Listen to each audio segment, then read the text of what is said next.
The United Kingdom has an epic history and a wealth of secrets still to uncover. Every year, hundreds of archaeologists dig, dive, and sieve to find clues, to add to the great historical jigsaw of our ancestors' lives. You know when people say, what's the best thing you've ever found, guys? This. I'm Professor Alice Roberts. This year we've uncovered some astonishing finds and made some truly groundbreaking discoveries. Wow, look at that. Each team of archaeologists has been armed with a dig diary camera so they can record their discoveries as they happen. That is brilliant. Dave, I love you. Our roving archaeologist, Dr. Nisha McSweeney, is out on the digs. Who are we looking at? It's royal. And I'll be inviting the teams to bring in their finds for closer analysis. That is absolutely beautiful. In this special edition of Digging for Britain, we're exploring the archaeology of World War II. We're joining digs from across the country to give us an insight into the lives of those who lived and fought during the war, from the physical evidence they left behind. We'll witness the raising of a World War II bomber from the depths of the English Channel, the unearthing of one of Hitler's feared V-2 rockets, and an excavation of a hostel where young Holocaust survivors were brought after the war. Welcome to Digging for Britain.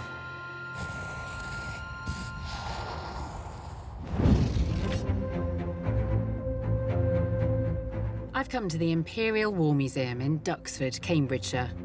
It was from this airfield that the first Spitfires took off for the Battle of Britain in July 1940. Countless Allied missions flew from airfields right across Britain, heading for Nazi-occupied Europe. But some planes never made it that far. And we head now to the Solent, where a chance discovery has prompted a large-scale diving operation. They are attempting to recover the amazingly intact remains of a Second World War bomber. The excavation is located 500 metres offshore, not far from Gosport Harbour. It was here in 2018 that the National Grid planned to lay an electricity cable to France, and they first needed to conduct an underwater survey of the seafloor. Yeah. Right, that looks like something. It's really hard to tell. It's been down there a long time, whatever it is. Looks like a section of an engine, by the looks of it. Got cables there, have you? That looked like the framework of a wing or something. They'd stumbled upon a once-in-a-lifetime discovery. A World War II bomber known as a fairy Barracuda that appeared to be completely intact. The Barracuda was designed by British company Fairey Aviation. It was built as a torpedo dive bomber, the first of its kind made entirely from metal. It could carry a variety of deadly payloads, from 6 250-pound bombs to a 450-pound depth charge or a huge 1,600-pound torpedo. The Barracuda made its maiden flight in December 1940 and was operated by the Royal Navy's Fleet Air Arm. At the discovery site under the Solent, a team from Wessex Archaeology have been brought in to try to raise this extraordinary plane from the seafloor. The aircraft is buried in a buttery type mud, which is not easy when it comes to excavation. Above the seabed, very little remains. But as we are excavating down, more and more is becoming open to us. More than 2,600 Barracudas were built, but not a single complete plane survives today. Dave Morris from the Fleet Air Arm Museum in Somerset is heading up an ambitious project to reconstruct an entire Barracuda using salvaged parts.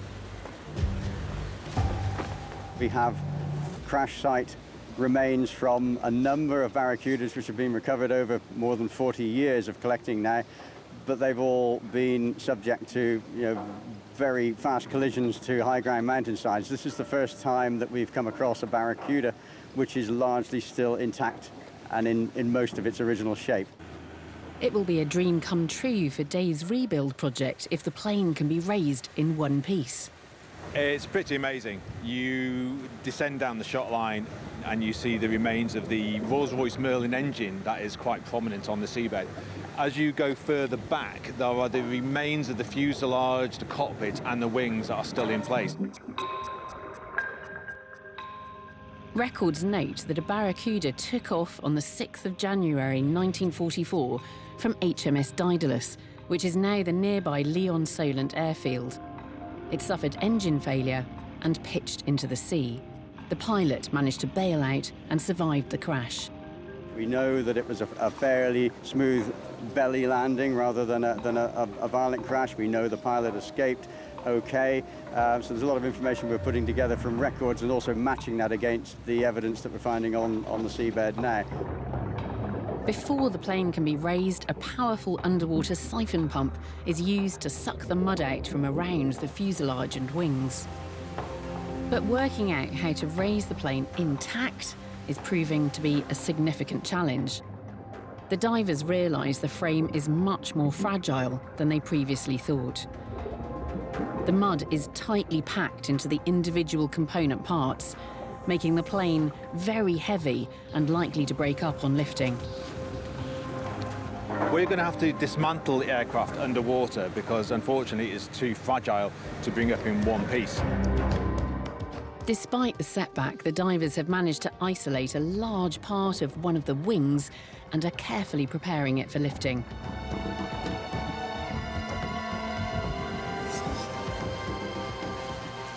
Slowly, the unbroken wing piece is brought up from the seafloor.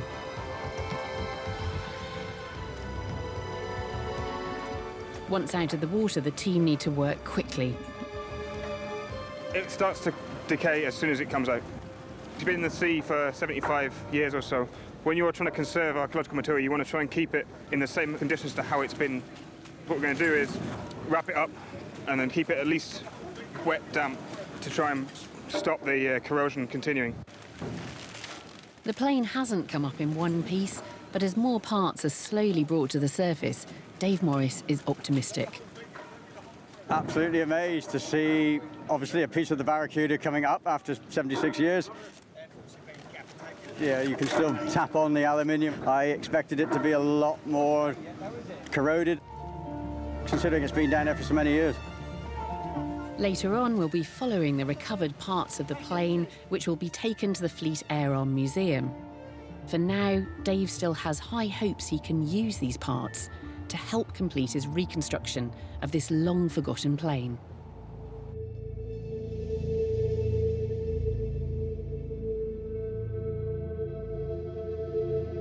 Our next dig is in the Lake District, where archaeologists are excavating the site of a very special hostel. It was a temporary home for hundreds of children who were rescued from concentration camps in Nazi-occupied Europe and brought to Britain to start a new life. On the shore of Lake Windermere, in the heart of the Lake District, is the village of Troutbeck Bridge. The archaeologists here are hoping to shed light on an incredible wartime story of survival against the odds. The Holocaust isn't just something that happened in Eastern Europe. We have sites related to the Holocaust here on British shores. So this is one of them. We're excavating the remains of what we think is a hostel where Jewish children were brought at the end of the war. The dig is organised by the Lake District Holocaust Project. It aims to remember the special role this area played in helping to rehabilitate children liberated from Nazi concentration camps at the end of the war. Two boys that came here in 1945 were Ike Alterman and Sam Laskier. That's me, a cheerful little fella. Life in Poland for these Jewish boys changed dramatically the moment Germany invaded in September 1939. We were lined up The assessment came and started counting. Father was in front and I was behind him. And he said to me, stand on your tiptoe to make you look a bit taller than you are. Next to him was my mother, my sister, my little brother. All those on the right, stay where you are. All those on the left, march out through the front of the square there. That's my mother, my little brother, sister, never to be seen again. Both boys were sent to a succession of concentration camps before ending up in Auschwitz-Birkenau. You had a number tattooed. See, that was tattooed to me in Birkenau. But then, in May 1945, the boys were finally liberated from a camp in Czechoslovakia. We were in the wagon. We didn't know what was going on. But suddenly, we looked around, and there were no guards. They just disappeared. And that is the moment that we realized we were free. I am the one waving his hat.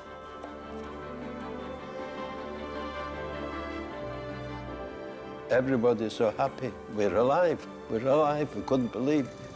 On the 13th of August, they were flown from Prague and brought by bus up to Windermere. Well, I knew wherever they're taking me, it's going to be much better wherever I was. The boys were housed in one of 3 hostels located on what was the Kalgarth estate, a town that had been built during the war to house workers from the nearby Sunderland flying boat factory. After the war, the town was demolished and a school was built here. This is the first time the site has been excavated. The team are hoping to find evidence of one of the hostel buildings in the hope that they can learn something about the lives of the children that were brought here. We're finding huge amounts still exist within the ground. So that includes the sort of types of material that the structures were made from. So we're finding bricks and concrete and mortar. We're finding things like window glass. 300 orphaned Jewish children were brought to the Lake District. They were known as the Windermere Boys. Many of the children who came here had been in Bergen-Belsen, some of them had been in Auschwitz, but other slave labour camps, forced labour camps, in ghettos across Europe. So for many, many years, they'd experienced terrible, terrible atrocities. They were very much alone. They didn't know how many of their family members survived. But not all of the Windermere Boys were actually boys. In fact, 28 of them were girls. Denise's mother, Minia, was one of them. My mum was very proud to be one of the boys, although they were in the minority, because they made a fuss of the girls as well. There had plenty of boys to choose from. Denise has been helping out with the dig. We found lots of pieces of tiles and water pipes, or sewage pipes. We were thinking that it's probably some kind of bathroom. I was thinking my mum must have had to wash in the bathroom over there. The team are finding lots of evidence of the hostel building, but precious few personal items. One of the objects that we found, quite a poignant one, we think, and it's a little tiny plastic unicorn, which may or may not have been as a pendant around somebody's neck. So this looks to be a really interesting find of a small penknife. Looks like it's made of mother of pearl, but it's so corroded that the blade can't actually come out. It's the kind of thing that, you know, a child would have had and really looked after and carried around with them everywhere. It may have been more than 70 years ago, but Sam and Ike's memories of arriving in Windermere are still vivid. First of all, we arrived at night, so we didn't know much. The following morning, you see the hills and the lake. We had our place near the lakes as well. And we thought, this is paradise. This is the main hall. That's me. over here. There was beds, clean sheets, pillowcases. We would run outside, you know, we didn't have any proper things to wear. Some went out in their underpants and that. We were wild. We were wild. It was the most fantastic feeling. Although the rescued children only lived here for 6 months, it was a life-changing experience. They were offered counselling and schooling, including English lessons, before being resettled elsewhere in the UK. It is a very positive story of hope in a terrible time of despair. And I think it's really important to humanise the stories of refugees. Today, Ike and Sam have come back to the village as they're keen to see the excavation. It is very important, and it's very important that we also tell people what it was like. Although a lot of things have changed, but we kept the memories. The dig has helped local residents reconnect with this unique and important time in their village's history. Archaeology speaks to people in a special kind of way, and I think we owe the survivors and the children the chance to you know, put their story out there, and I think that's what archaeology can do. I've invited Kevin to come and tell me more about the project. Kevin, you've been digging in the Lake District, but your usual work focusing on the Holocaust takes you over to Eastern Europe. So this is a very different kind of dig for you. Yeah, absolutely. We do a lot in Eastern Europe. Looking at the archaeology of what happened during the Holocaust takes us to Poland and Ukraine and those sort of areas. But this project gave us the opportunity to do something a little bit closer to home. And you did find a selection of quite personal objects. So I think this one really stands out for me, this little horse. So we're not sure whether it's a horse or a unicorn. I think it's a unicorn, or it's an important object. It dates to around late 30s, 40s, so it's the right sort of period, with a unicorn being a mythical creature associated with hope and magic. Yeah. To find that on the site where we were looking for evidence of what these boys went through and how they lived their life in Windermere, then that was a perfect start for us, actually, to lovely. find that. Is it a little pendant? A little pendant, yeah. Wear around the neck. Yeah. What I find really kind of moving about this is that, you know, that might be something that I dig up in my garden at home, and it has very little meaning attached to it. In this context, absolutely, it comes with all that meaning. And then what's that? A tube? Interesting, curly top. So it's a hair curling gel, but it's made for toddlers and babies. Yes, it says for toddlers. For toddlers. Curly top. So it's to make your baby's hair grow curly. The natural hair curler for toddlers. So it would have been a culture shock to these children to all of a sudden be in an environment where you could curl your baby's hair using a gel. And then, what about this buckle? Quite important. It's a belt buckle. It's quite common to the period. So we're talking sort of 1930s, 1940s, right through to the 50s. It could well be that this belonged to one of them. What else have you got? There's a bottle top. Yeah, V-nose, and that is a cough medicine. It just demonstrates that these children went from having no medical care whatsoever to all of a sudden to find themselves in a place where if they got a cough, they would be given some V-nose cough medicine by a nurse or a doctor. Yeah. It just demonstrates how dramatically their life changed overnight. Yeah. And the care that was suddenly around them. Absolutely. Do you think finding objects like this, does it make it feel as though that time is more distant or closer to the present day when you find these objects? The sort of argument here is that why do we do archaeology on such a recent period? Because we already know the answers, because we've got books and photographs and all sorts of things. But actually I think it's important because archaeologists look at evidence and data in a slightly different way. Yeah. So we are asking new questions of these archived documents and these data. So actually we can present new evidence, and that's what this project is all about. It's bringing to the forefront this little section of Windermere in the 1940s just to see what the life was like for these people. We now turn our attention to another group of people who came to Britain during the war. In the build-up to D-Day, military camps sprung up right across the country. As well as housing British soldiers, these sites were home to thousands of Canadian and American troops. Our next dig comes from Salisbury, where a team of British ex-military personnel are hoping to find the remains of a barracks used by the 2nd Battalion of the US Army's 506th Parachute Infantry Regiment, otherwise known as Easy Company. The men of this elite American parachute unit also came to be known as the Band of Brothers. They came to Britain in September 1943 and remained here for 9 months, preparing alongside other Allied troops for the D-Day invasion.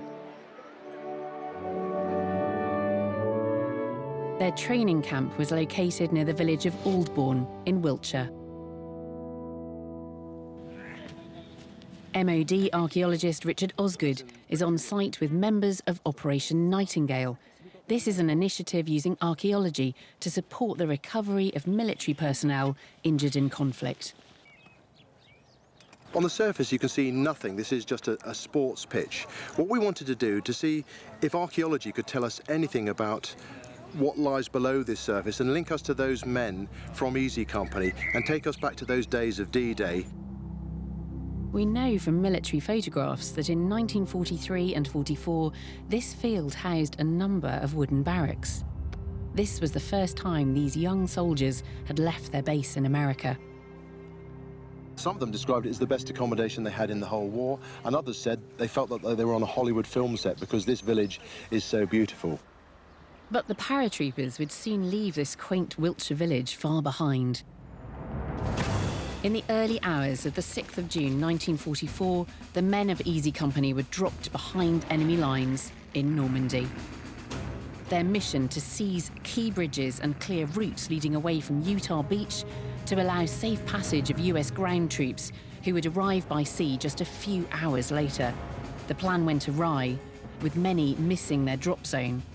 But they still managed to capture and destroy 4 German field guns, saving countless Allied lives.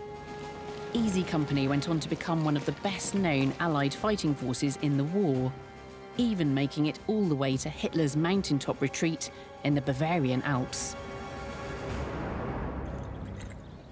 Back at the dig, the team are hoping to find some personal items.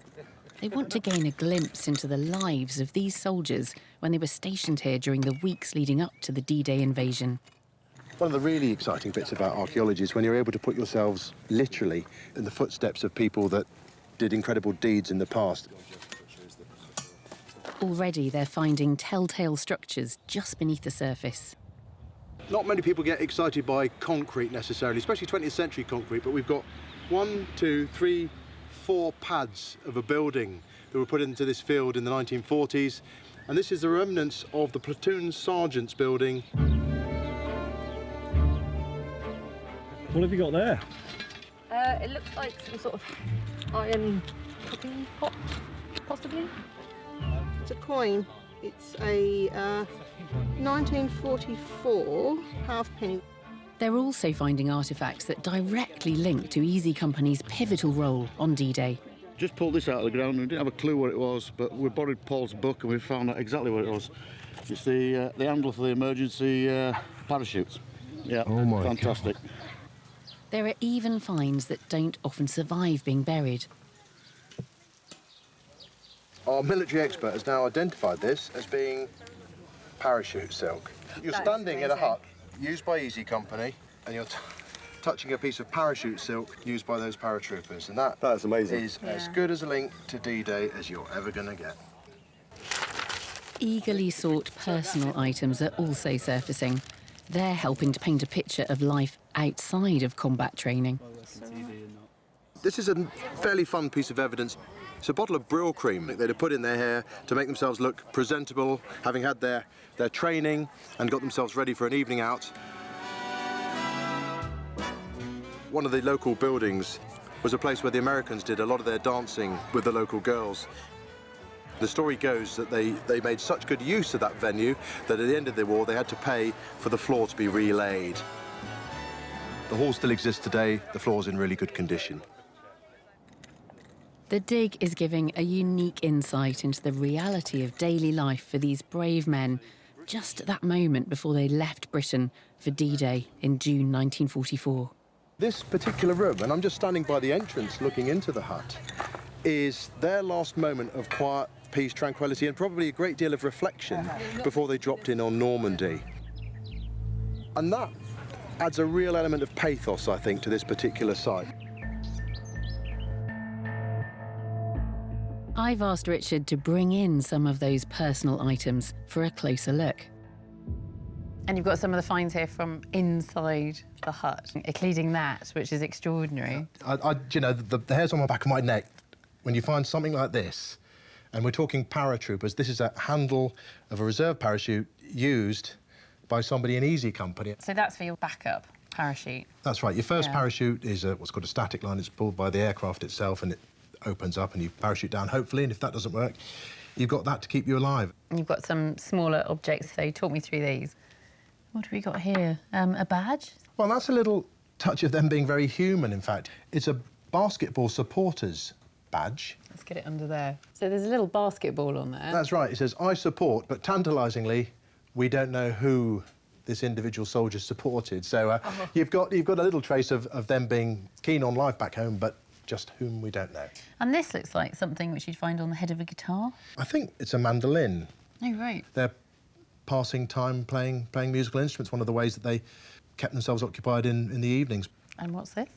That is a nylon stocking found in the hut. I don't know how far we go into that. maybe some chap who'd used a lot of Brill cream and had done pretty well on his dancing skills. Had a small gift with him.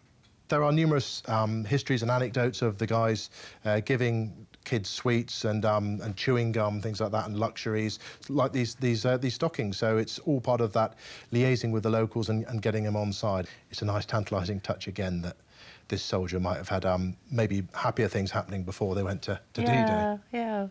And it is like we're looking at a little American colony in 1940s Britain. That's right. We've got one small trench, but it's given us loads of finds relating to a pivotal moment in history and a really famous group of young men. And it is about Americana, it's about what they're doing to fight, what they're doing to try and stay human. And it's just a small keyhole into those days of 1943 and 1944. And as such, I think it's actually quite a fascinating little collection of finds. And I think what's interesting too is that you're digging with veterans who are bringing their own experiences to bear on the archaeology they're uncovering. Completely. We had several British military guys with us who have faced combat, so they know the sorts of experiences and traumas that these men have faced.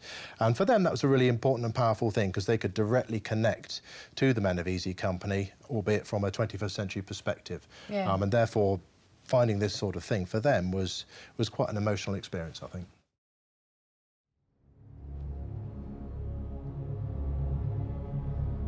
We now return to the raising of the ferry Barracuda bomber from the murky waters just off the south coast. All of the parts that were recovered had now been transferred to the Fleet Air Arm Museum in Somerset, and our roving archaeologist Nisha McSweeney is there to see how the team is attempting to reconstruct this long-forgotten bomber. The discovery of an intact Barracuda bomber was a world's first. But sadly, the salvage team could not raise it in one piece and had to bring it up in parts.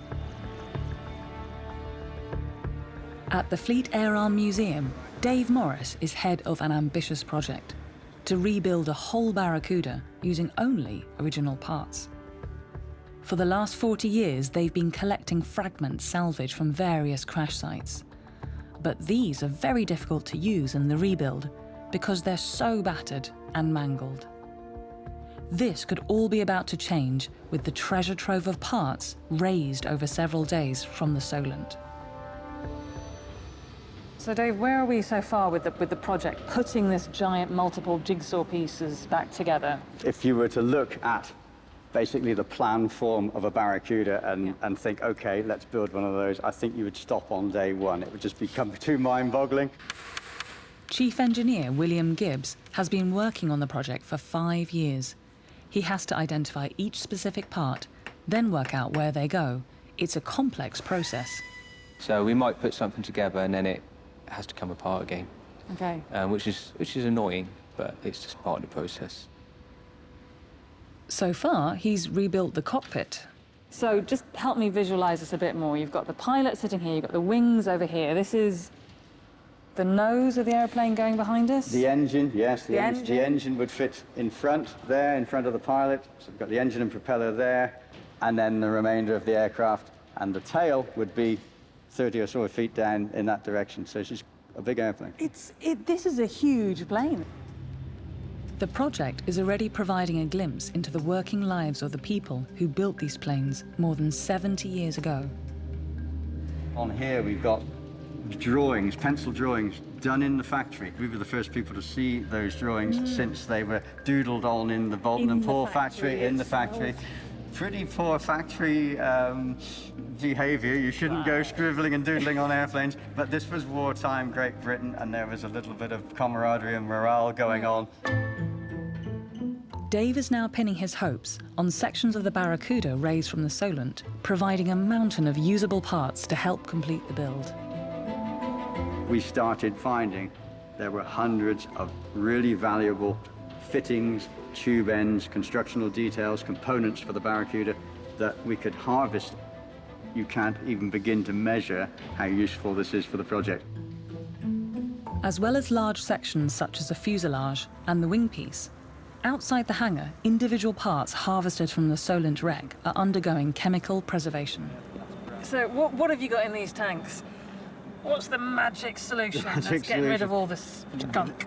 This is just ordinary fresh water, tap water mixed with citric acid. The citric acid helps reduce the alkalinity of the seawater, producing a more neutral pH solution. This helps to stabilize the parts and reduce any further degradation. Let's see what we got. Yeah.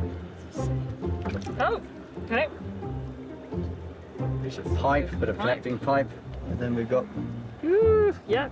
And the rubber's incredibly supple. Is that rubber? Yeah. Oh, yeah. Oh, this one does not smell good. There's a long way to go before all the components salvaged from the Solent wreck will be ready for use in the reconstruction of the plane. But Dave has already made some astonishing discoveries. These are a pair of batteries from the Solent wreck, two 12-volt batteries, dated June 43. We couldn't resist putting a tester on the batteries, and one of them still has 0.86 residual volts of current in it. It's absolutely remarkable that after 76 years on the seabed, absolutely. So there are some remarkable, quirky little finds coming up from the Solent wreck. I don't think I've ever seen a conservation challenge quite like this one. I'm used to working out on site with conservators to put together ancient pottery or other kinds of artifacts, and that's extremely difficult to do. But this is something on a different scale, right? The complexity of it is just ramped up hugely. The rebuild project has many years of work ahead, but Dave is now confident that with the Solent wreck, one day he will be able to wheel out a complete Barracuda, the very last of its kind. We now move from British planes to German military hardware. One of the most destructive weapons developed by Nazi Germany was the V2 rocket, the forerunner to later ballistic missiles. Each rocket bore a warhead containing 900 kilograms of explosives, and it's thought that around 3,000 rockets were launched at Allied targets during the Second World War. We now join two brothers who are on the search for a V2 rocket, which fortunately never hit its target and ended up in a farmer's field. The hunt is focused near the village of Marden in Kent. Amateur military archaeologists Colin and Sean Welsh are on the trail of a V2 that struck here at 2:15 a.m. on the 9th of March 1945. Aerial imagery taken after the war shows it came down in this field. We've excavated several V2 rockets and V1 flying bombs, so I'm afraid to say we've become experts. The V2 was the forerunner to rockets that would eventually put a man on the moon. It was invented in Germany in the 1930s and later developed as an explosive missile by the Nazis. The key to its long range was the innovation of using liquid oxygen and alcohol to propel the rocket. At the dig in Kent, the brothers hope that the remains of the rocket could reveal clues to its trajectory and how it detonated. To help locate the impact site, they use a portable magnetometer. If there are large steel parts in the ground, that will then cause a disturbance to the magnetic orientation in the ground. The magnetometer will detect that and give us a signal. Using the survey results, they map out what they believe is the extent of the impact crater, now buried underground. And they start to dig.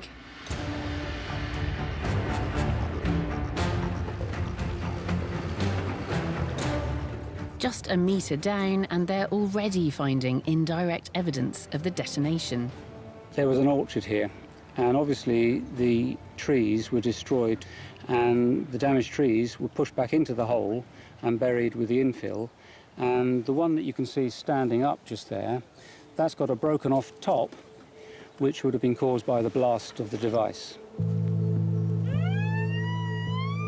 Strong magnetometer readings down in the hole indicate they're still on target.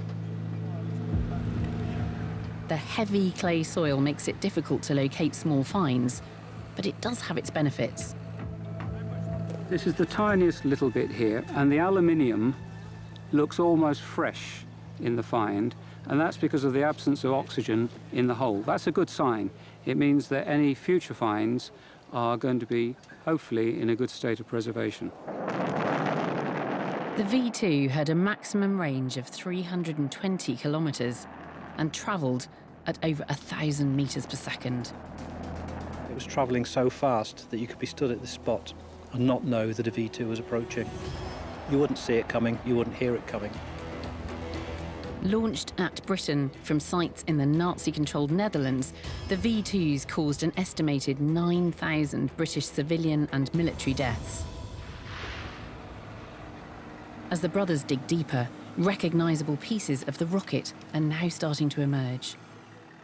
This is one of the support brackets for either the oxygen tank or the alcohol tank. That's quite a nice find. Let's just see what my brother concurs. Right, well, I know what it is. But that's one of the clamps for the fuel tanks. But I just said that I'd get you to confirm it with me. OK, so you haven't told... Well, I've told them. OK, well, I'll come down again, show what a pair of nerds we are, that we know every bit of a V2 rocket. Should be nearby. There's something... Deeper still, and key parts of the supersonic engine are coming to light. It doesn't look like very much at the moment, but this is a burner cup from the combustion chamber of the V2 rocket. I can tell that it's a burner cup because of that little bit of brass there, which was an injector nozzle. So alcohol was pushed through that to squirt a feed into the combustion chamber. There were 18 of these, and this is the first one out of our excavation.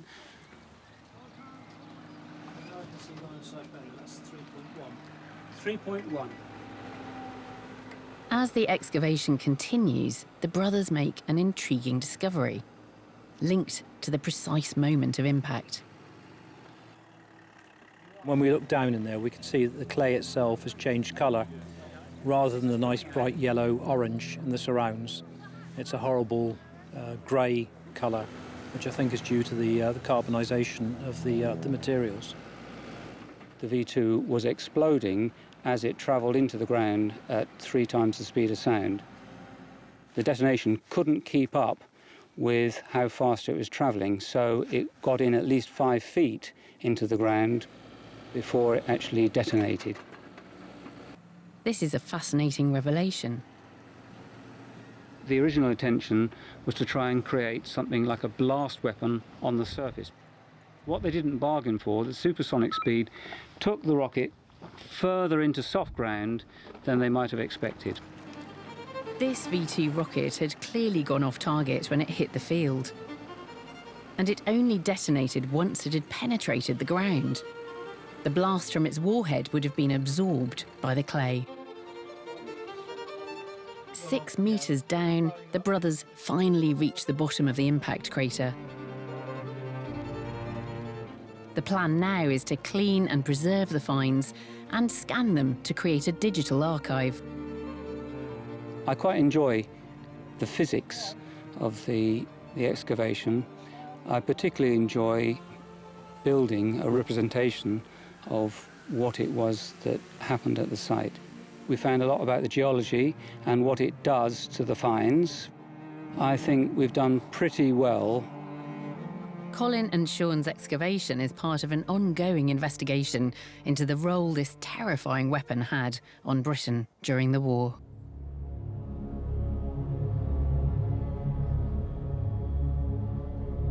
Prior to D-Day in June 1944, the Allied forces staged a number of rehearsals of the landings, all in top secret. One of these was called Operation Tiger, and it would end in absolute tragedy. But because of the secrecy, very few people knew about it. Then, in the 1970s, one man uncovered evidence of the event and fought to bring the story to light. Nisha McSweeney met his son. The incident took place off the Devon coast near Slapton Sands.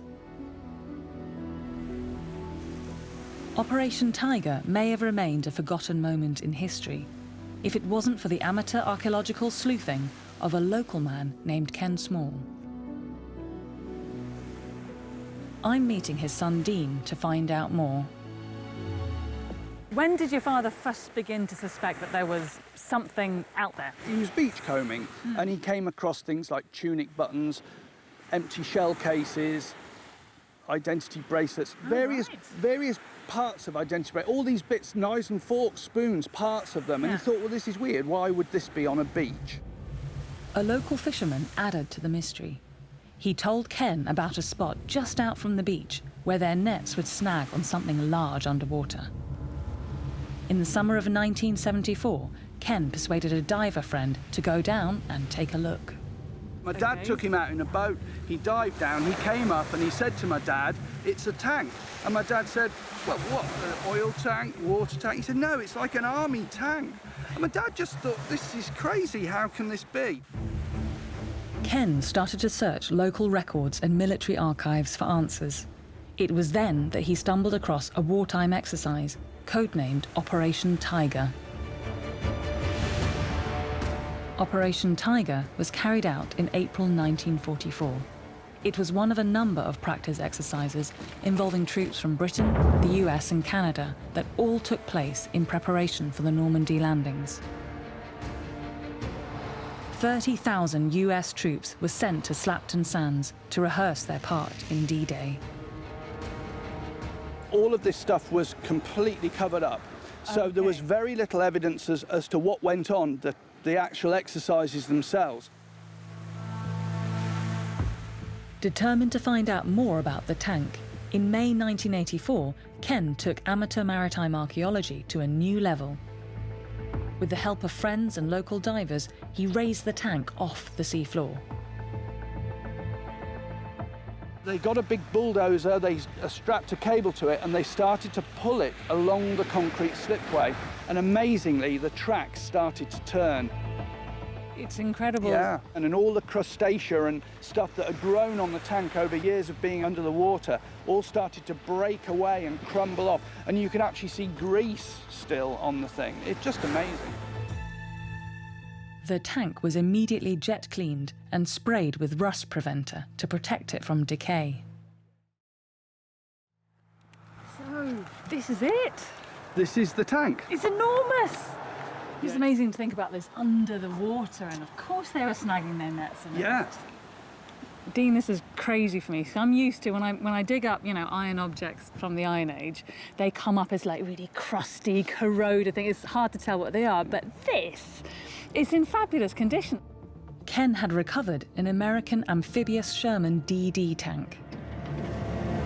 So what happens is, all around the tank, there's this flotation collar, and it's raised with compressed air upwards, and it forms a complete skirt around the tank. Fantastic. So it's a fully amphibious tank. Tank, boat, tank. While the DD tank was ahead of its time, it could be quite unreliable. Several of them, including the one Ken raised off the seafloor, were known to have sunk during the D-Day rehearsals due to mechanical faults. But as Ken investigated further, he discovered that Operation Tiger wasn't just blighted by technical problems. Something far more deadly had occurred. By early 1944, the Germans knew Allied forces were planning to invade Nazi-controlled France. They just weren't sure where or when. By listening in to the Allied radio chatter, they got wind of Operation Tiger. On the 28th of April 1944, 9 German E-boats were sent out on patrol and headed for the coast of Devon. Armed with torpedoes, these were highly maneuverable, deadly attack craft. That night, Allied ships taking part in Operation Tiger came under attack. 2 US tank landing ships were sunk and 3 more badly damaged. More than 700 US servicemen drowned or died of hypothermia as they waited to be rescued. In 2012, 2 wartime shipwrecks known to lie off the Devon coast were formally identified as the 2 tank landing ships, or LSTs, that were sunk during Operation Tiger. As part of a project to grant the wrecks special status, maritime archaeologist Graham Scott is heading out to survey them. What's really important about these wrecks is that they're associated with D-Day, and they're associated with practices for D-Day. Historic England have asked us to investigate these wrecks for them and to advise them what's left of them and how important they are. Now anchored over the wrecks, they prepare to send down a remotely operated vehicle, or ROV. Equipped with sonar and specialist low-light cameras, the team can stream a live feed from 50 metres down, direct to the control room. Okay, mate, that's us. We got visual. We'll just work out what we're doing. Let's orientate ourselves and let's move along to the west. Today, Graham is concentrating on one of the ships. He wants to assess what state it's in, what equipment it was carrying, and any potentially live munitions still on board. We are wondering whether we have found a gun here. We are rather hoping that this is evidence of the ship's armament. We could be wrong. We start tethering easy. Tethering easy. One thing we have to be careful with on a wreck like this is the presence of ammunition. We don't touch any of that. We back the ROV away to a safe distance. So we've no real idea whether these things are still viable. We've got to treat them as though they could still potentially explode if we blunder into them. Moving along the boat, the ROV camera captures a lifeboat crane, a cargo net, and the engine. The hull is upside down. These were very shallow drafted vessels and they tended to capsize when they sank. We now know that on the night of the attack, chaos ensued. The men on board the landing ships thought that the firing initially was part of the exercise. And it was only when one of the ships was torpedoed and they saw this massive explosion that they realized they were actually under attack. And then all hell breaks loose. Everybody starts firing everywhere. Very confusing.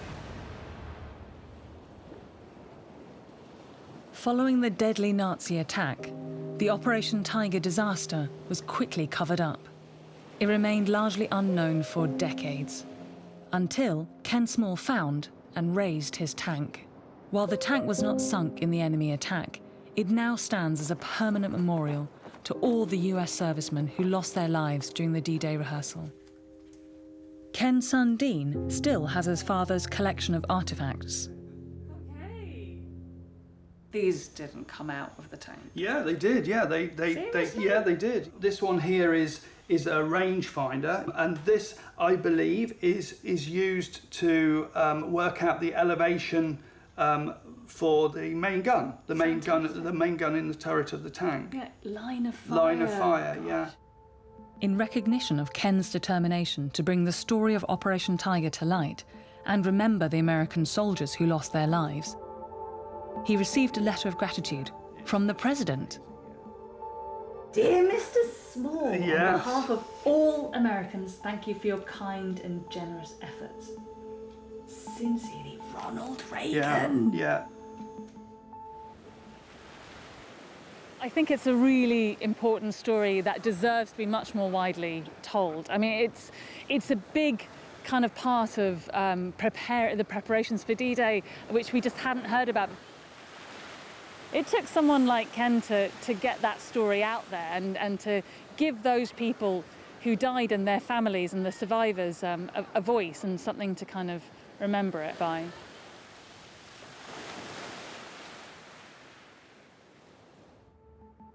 During the war, Northern Ireland had 28 airfields home to both RAF and US Army Air Force crews. Whether through combat damage, mechanical failure or pilot error, not every plane returned home. For our final dig, a team of archaeologists has been joined by an army of volunteer schoolchildren from both sides of the Irish border, and they are excavating the site of a crashed American fighter plane. On December the 17th, 1942, 22-year-old American pilot, Second Lieutenant Milo Rundell, was returning to the Royal Naval Air Station at Eglinton when he went off course. As part of an ongoing project to highlight the role played by Northern Ireland during the war, aviation historian Johnny McNee has been trying to find Rundell's plane. We have eyewitnesses said a plane crashed in this direction. What we're trying to work out from the archaeology, is that correct? And the orientation of the aircraft did it go in vertically? Did it sort of bounce across the field and then sadly bury itself into a corner?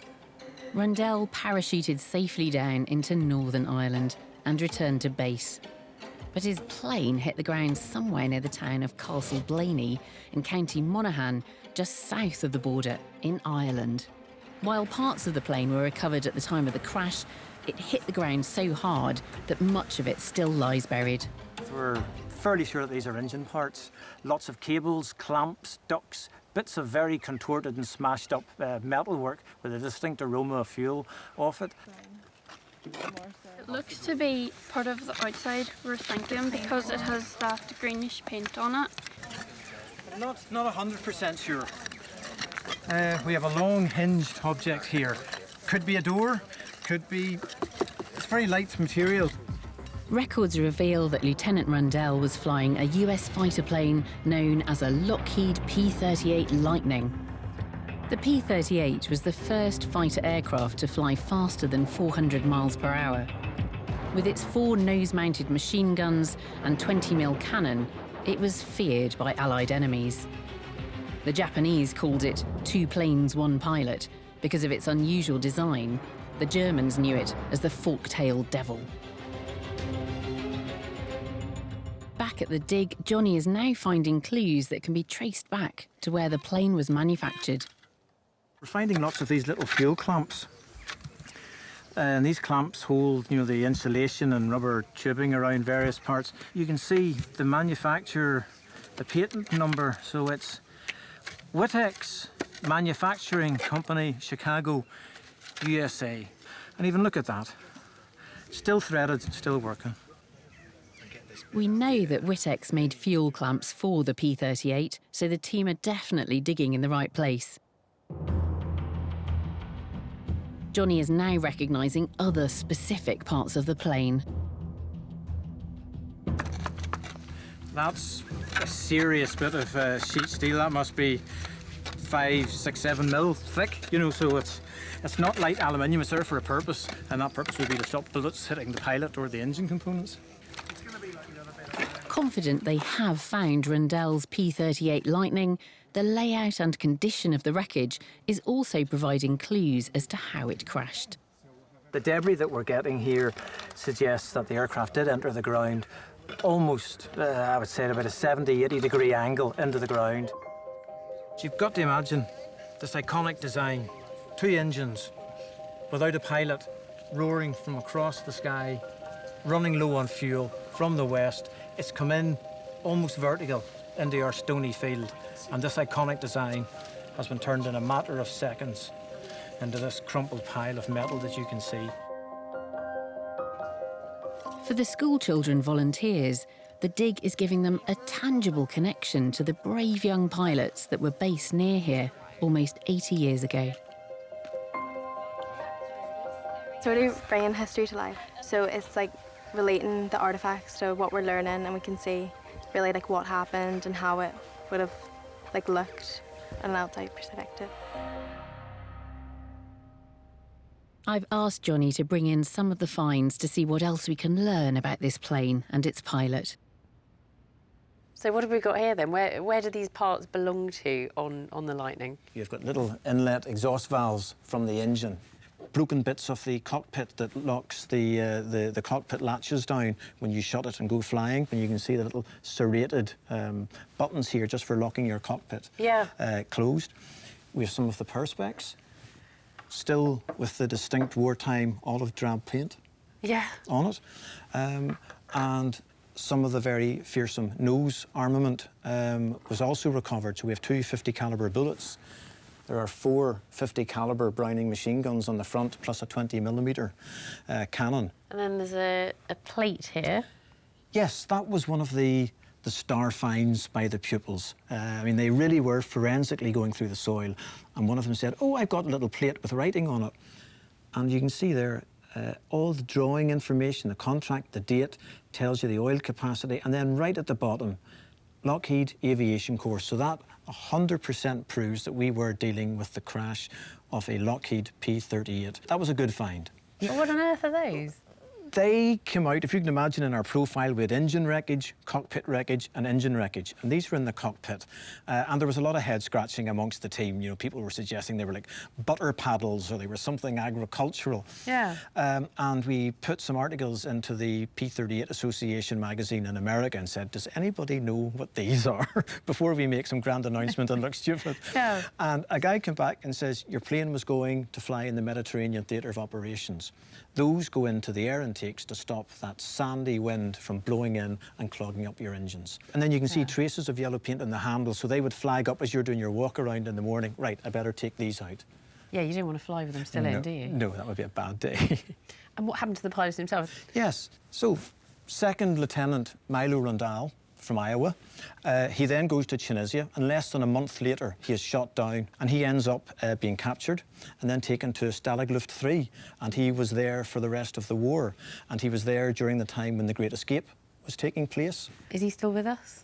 No, sadly he passed away in 2006, but his daughter tells us that he was a great patriot, loved the P-38, and he did a lot of flying after the war as well, but a lot of time for the P-38. And when I said, what do you think he would think of what, you know, we and the pupils are doing here? Yeah. And he said, like, that generation, he would have laughed. I said, what are you doing, you know, looking after my old P-38? You know, what's all the fuss about? Yeah. He was just that, you know, greatest generation type of a character. Although the Second World War happened just 80 years ago and we have plenty of historical records of the time, archaeology provides us with different insights and personal connections with this important episode in our country's history.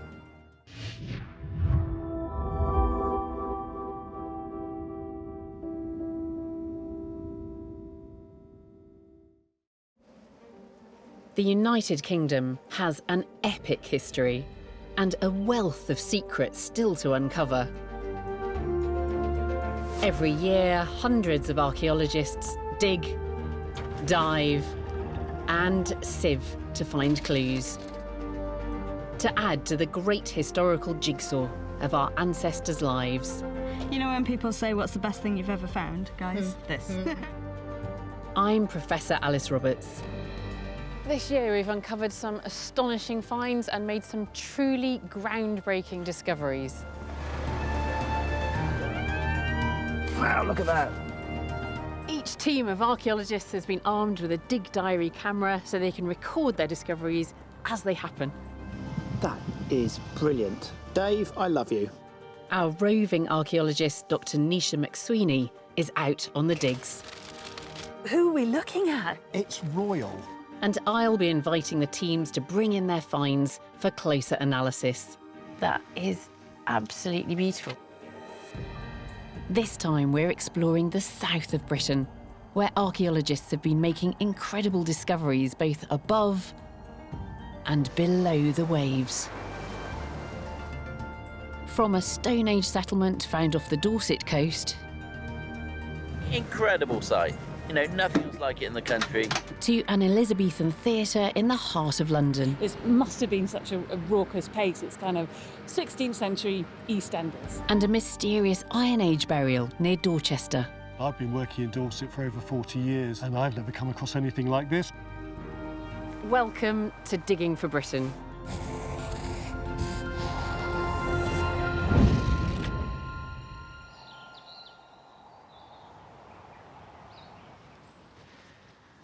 After the invasion of Britain in 43 AD by the Roman Emperor Claudius, it was here in the south that the first forts and settlements grew up.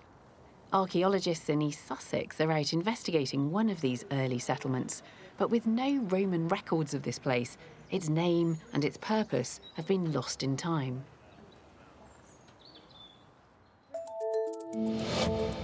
The excavation is located around 10 miles northeast of Brighton, in the village of Barkham. The site was first discovered in 2011 by chance. Archaeologist Rob Wallace was excavating part of a Roman road when a wider geophysical survey revealed a possible settlement. This survey is magnetometry, so it picks up the magnetic variations in the earth, especially in the Roman period and other periods. You tend to get a lot of charcoal and burnt material, which is very magnetic. So these will show up ditches, linear features. So the geophysics we use is an indication that there's something there, rather than actually telling us what it is there. Artefacts already uncovered suggest this settlement was already in existence by 70 AD, just 27 years after the Roman invasion. With no historical records to help us here, Rob is trying to work out the role this settlement might have played in the wider context of Roman Britannia. He looks first for clues in its layout and location. Original settlement around about 70 AD is round here, and it's a small 4-grid system. The Roman road which goes to London comes up through here. We have the Greensand Way, which is the east-west route, which goes to Hardham and then Chichester, and we have a road going eastwards to Arlington and then on to Pevensey. As well as the roads heading off in all directions, the settlement is also very close to a waterway. The River Ouse is a tidal river. It was probably a lot wider and shallower in the Roman period. The Romans would have used flat-bottom boats anyway, and it's an easy way to move mass bulk. So possibly grains and things like that, iron ore that's coming out from the Weald. While the Romans are famous for their road building, waterways were just as important. They used seagoing merchant ships to transport goods in and out of the country, and river barges for transporting goods within it. So you can move stuff in mass. And they can move around the rivers rather than on carts, which is more costly and time-consuming. So basically we have north, south, east and west covered from this location. This is a key revelation.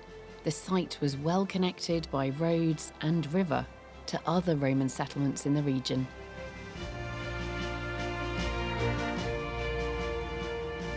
The team also discover that the site itself is surrounded by a ditch.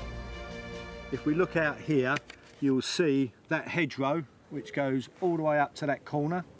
It's then coming all the way up, 3/4 of the way up to there. That hedgerow is this enclosure ditch, is the inner enclosure ditch. It then comes back across the site, it levels up with the oak tree and comes down to form this around it. The ditch suggests a certain level of fortification. It meant that you could only get in through approved entry points. The ditch was a way of controlling who and what came in and out of the site.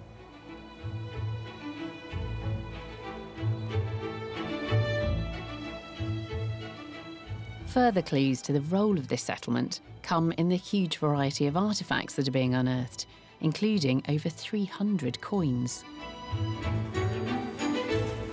So here we have a Septimus Severus coin, around about 198 to 200 AD, which is silver from this year's excavation. Yeah, so it's quite a collection. They date from early Roman right the way through to 435 AD. Along with the coins, evidence is also building of a site rich in material goods coming from all over Britain. This is a mortoria bowl. This is a whiteware, possibly from Oxford, and they normally have a grit inclusion in the actual base, and these are used for mixing, so they'll have maybe greens and stuff like that with olive oil. There are also goods coming in from further afield. So here you have a lion attacking another animal. You've got different gladiatorial scenes throughout.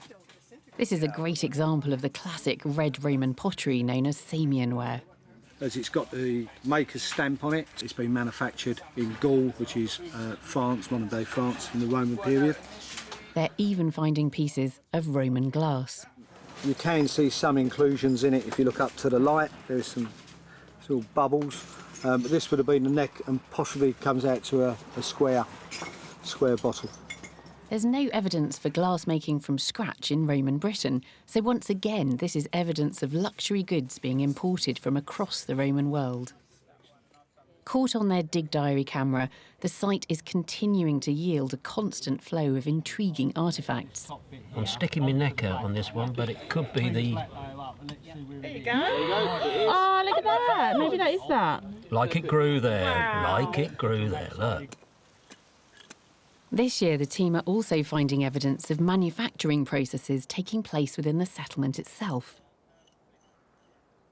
We've got a part of a kiln here in situ, and that is the base of it, which would have went across and up to where the white chalk is. This kiln could have been used to make tiles and pottery for the town, or potentially for export. The finds are helping to paint a picture of this forgotten Roman settlement. The archaeologists have unearthed artefacts that have arrived here from across the Roman world, as well as large numbers of coins. And then there are those road and river access routes. Rob is considering the possibility that this could have been an important trading hub, and possibly even a centre for Roman administration. The finds indicate that it's an official site. It's under the Roman government's control, so people will be here collecting taxes, or if goods are coming in, looking at what's coming in and what's going out, and see if there's any taxes to pay on that.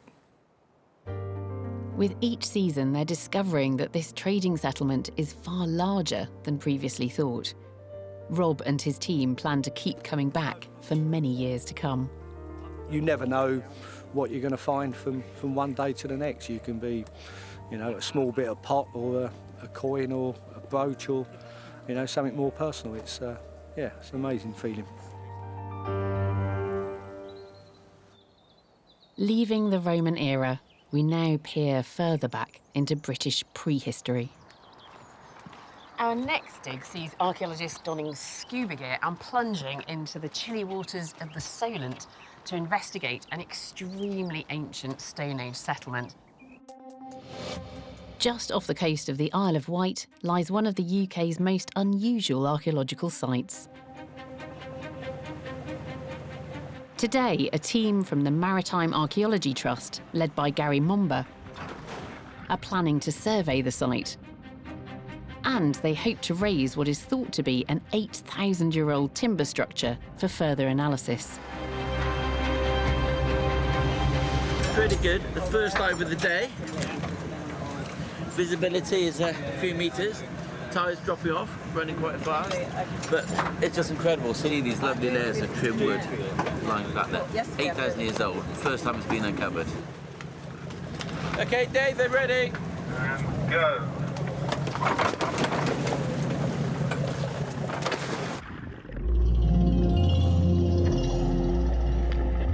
Lying just 11 metres beneath the waves, are worked timbers that date back to the Mesolithic, or Middle Stone Age. The Mesolithic was a time before farming, when the people living in Britain were still nomadic hunter-gatherers.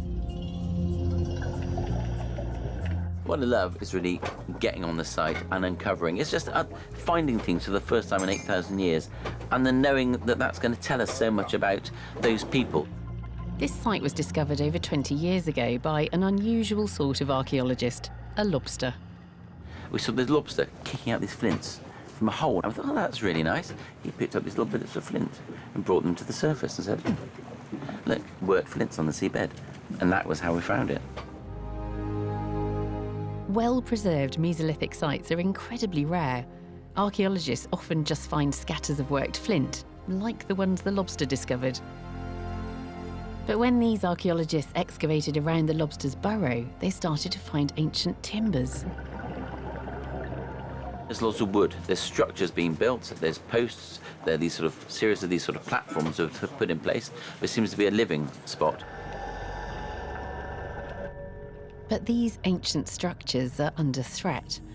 For 8,000 years, the wood has been preserved under a blanket of silt and mud. Now, changing currents are causing extensive erosion along this stretch of coastline, exposing the timbers and leaving the wood open to attack. As you get these wood-boring organisms, you get piddock and gribble, move into it, dig lots of holes, and you see it in the sample, so everything's sort of compromised and undermined. Underwater, the divers are completing a survey of the site. It can be a very difficult work environment. The harder the current is running, the harder it is for you to work. And because you're operating in 3 dimensions, it's not just on a flat surface, you're up and down as well. So it adds a challenge to the diving, which is the whole point of doing this for me. The ancient timbers are photographed and each piece logged and tagged. The divers then start to bring them to the surface. This is the sort of material that we've got on the seabed. And see what they've done is they have got bits of timber and they've sliced it. So it's flat on one side, and on the other side it's sort of bark. Another one there, and they've sort of overlaid them to form a sort of layer or platform on the seabed. The specific purpose of these timber platforms is still unknown, but Gary has a working hypothesis. We know it was wet around here, but boggy, so they would have been, it would have been a nice platform to stand on and walk on, a dry area for whatever activity they might have been doing. These Mesolithic people seem to have constructed something quite permanent. This is clearly much more than just a temporary camp. It challenges our ideas about Mesolithic hunter-gatherers as nomads always on the move. These things are very rare because this was a hunter-gatherer society that was known to move around the place. But here we got, well, it looks more like a settlement. It looks more like there's been a lot of time invested in this particular site. Well, it would have been a special place to live at the time. It would have been a nice little sheltered valley. You're very near sources of flints, just in the chalk cliffs. You would have had wildfowl, you've had vegetation, a place that you could probably live all year round.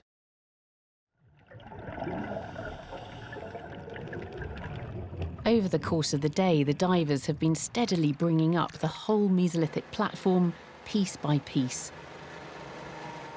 Coming up from the last dive, Gary brings up the final parts. That was good.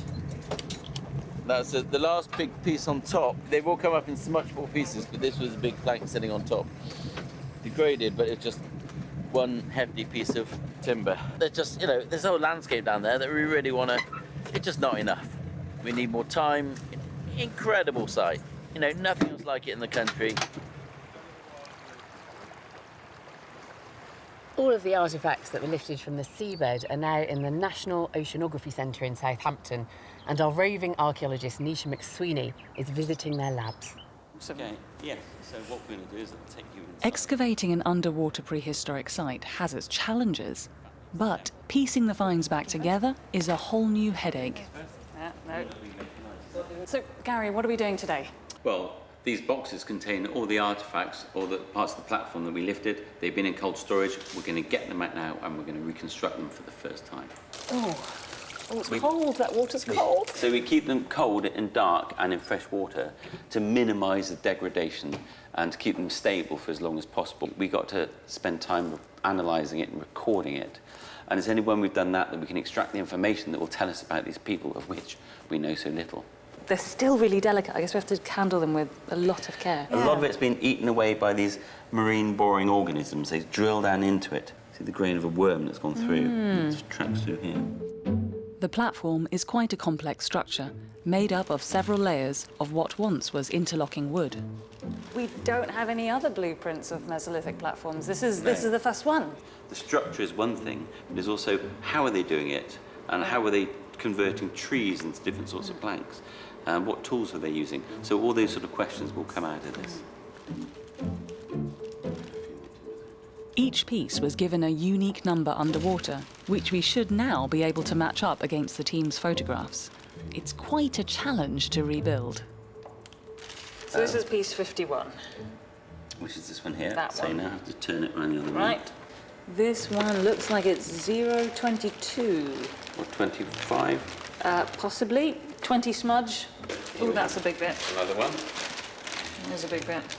It's a puzzle, and I'm puzzled because it's not just there, it's different layers. Bits go underneath, over each other, they kind of interweave. It's the whole kind of interlocking, interlacing, puzzle-tastic platform.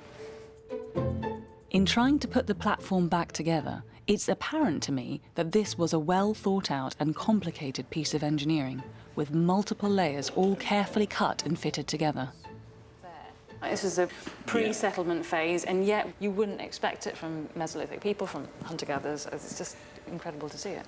No, you thought they just ran around, broke twigs off and built lean-tos and killed the odd animal, but here they were building these complicated structures. Proper carpentry. Yeah, and very complicated.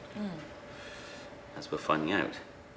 Despite what seemed to be an insurmountable challenge, we managed to piece back together the 8,000-year-old Mesolithic wooden platform. That's it there. Beautiful. Ta-da. There it is. Is this the first time it's all been together, reassembled since it came out of the sea? Yeah, this is it. This is the most complete section we have. And it's, well, to me, it's really impressive. It may look like just loads of bits of wood, but really, I mean, this was made by someone 8,000 years ago, laid out for a purpose we don't know because we know very little about these people. This is just one part of a massive set of platforms still lying underwater. We can then start looking at some of the detail on some of the timbers and how they relate to each other. We can try and use that to help sort of interpret the building method. The platform is a unique find that has advanced our understanding of our nomadic Mesolithic ancestors, clearly showing that they built permanent structures. The intricacy of this whole platform, this whole structure, has actually been really surprising. The process of putting it back together has helped me to understand the process of how it must have been made, and it was so carefully, beautifully made. It's absolutely jaw-dropping. Our next dig takes us to southern Dorset and the chance discovery of an extremely rare early Iron Age burial. The dig is taking place in a private cottage garden 8 miles from Dorchester. In 2013, builders were installing a new sewage pipe for a medieval cottage owned by the National Trust. Work came to a halt when they stumbled across some human bones. Archaeologist Dr. Martin Papworth was called in to investigate. To find a JCB bucket full of bones is an extraordinary thing. Obviously, it doesn't happen every day, does it? And but it just raises lots of questions, doesn't it? I mean, how old are the bones? Is it one person? Is it several people? And why are they there? A bone sample sent for radiocarbon testing indicated the burial dated from around 800 BC, the very early Iron Age. In the Iron Age, people were farming the land, living in roundhouses, building hill forts, and starting to use a new metal, iron, for tools and weapons. It's rare to find burials from this period. People may have been cremating the dead and scattering burned bone, or leaving bodies out in the open to decompose. It's taken Martin several years to raise the funds to excavate the site, and now he's back with a team of volunteers. He wants to investigate how the bodies were buried in order to understand the funeral practices of these Iron Age people. Already they're finding that the graves were carefully constructed. Dug a pit, they've laid the burials or the bones in the pit, and then they've placed the stones over it and buried it. So the stones are the capping to the funeral remains. Over the next few days, the stones are removed and the full scale of the burials is revealed. Martin has uncovered 3 skeletons. Their size suggests they could have been quite young. So you have one skull there, another crushed skull here, and on the other side of the pipe trench, you've got another crushed skull here. Each one had a large stone above it. Over the years, as the flesh has rotted from these bodies, that the skulls have impacted and collapsed under the weight of the stones. The archaeologists are finding something strange about the way the bodies were buried. There's the skull, there's the teeth, there's the backbone, there's the shoulder, humerus running down through here, a series of ribs, but the whole thing has been caved back in and folded very, very sharply, and these are the 2 legs above the head with the toes of each foot, one above the other. So to get it in that sort of position, you'd have to tie the body up before you put it in the hole, because it's very hard to squeeze someone in that kind of tight angle. It appears the bodies may have been buried in a tightly crouched position. While crouched burials like this have been found at Iron Age sites in Wales and Cornwall, for Martin, this is a first. I've been working in Dorset for over 40 years now, and I've never come across anything like this or heard about it. We know that there are rituals where young people are put into the ground as part of a religion. But these people could have been dead some time before they were put in the ground, so that they could be trussed up in these positions. And it could have been a caring thing to do. It may be loving families, placing people in graves in a way they always do. Or it may be something more sinister, maybe something more brutal. All we can do is speculate.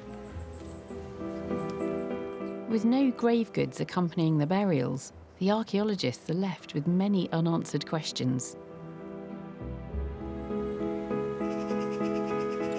But they're also left feeling a deep connection with these ancestors. You get a sense of these are people, and when you spend a day cleaning bones, you do feel rather sort of closer, and you wonder about them and how they interacted with this beautiful place that they lived here too, though 2,800 years ago. With the dig drawing to a close, Martin and the team decide to leave the skeletons in their graves, just taking small bone samples for DNA analysis. We never came here to take the bodies away from their resting place. We just came to take small samples to enable us, the scientists, to talk about the origins of these people. So they will remain here in the ground where we found them. The local people who live in the village have taken this place to heart, and they will look after them in the future. I'm intrigued to find out more about these curious graves. We don't have many burials from the early Iron Age. Well, that's the problem, isn't it? It's a very blank sort of period. But this will be fascinating, because if there's good preservation of DNA, then you could sample the whole genome. I'm noticing the arm bone there, and the top of that humerus looks as though it's separate. Is that real? It is, that's right, yes. So that's a separate epiphysis, Yes. which means that bone is still growing. Yes. So this is a juvenile. This is that's not right. an adult. No. Yeah. And they're all young. Are they? They're all teenagers. Yeah. Yes. We'd like to know why these three are together.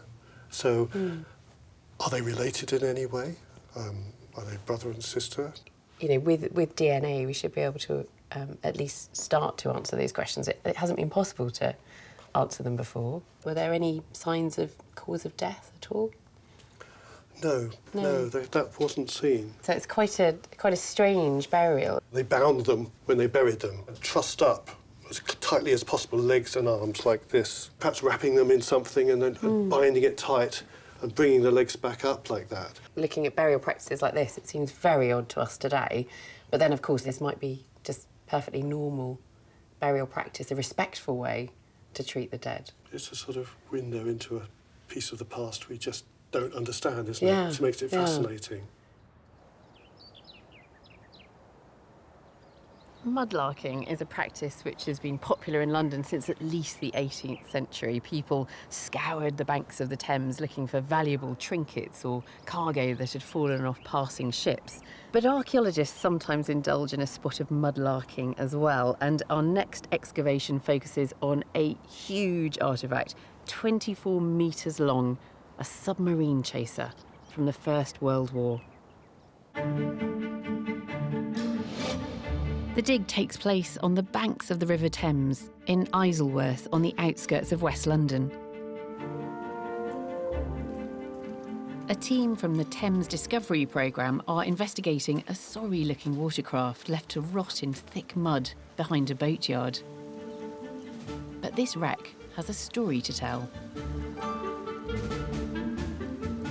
It's the last known example of a First World War watercraft known as a motor launch.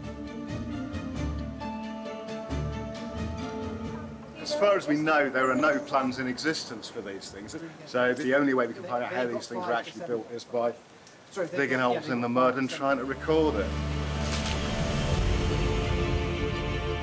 During the First World War, motor launches were part of the Royal Navy's answer to the looming threat of German submarine ambush.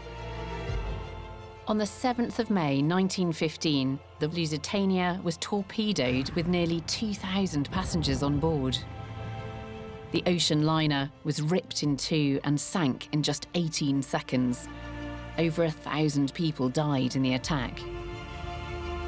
The Navy swiftly placed an order of motor launches with the Electric Launch Company based in America.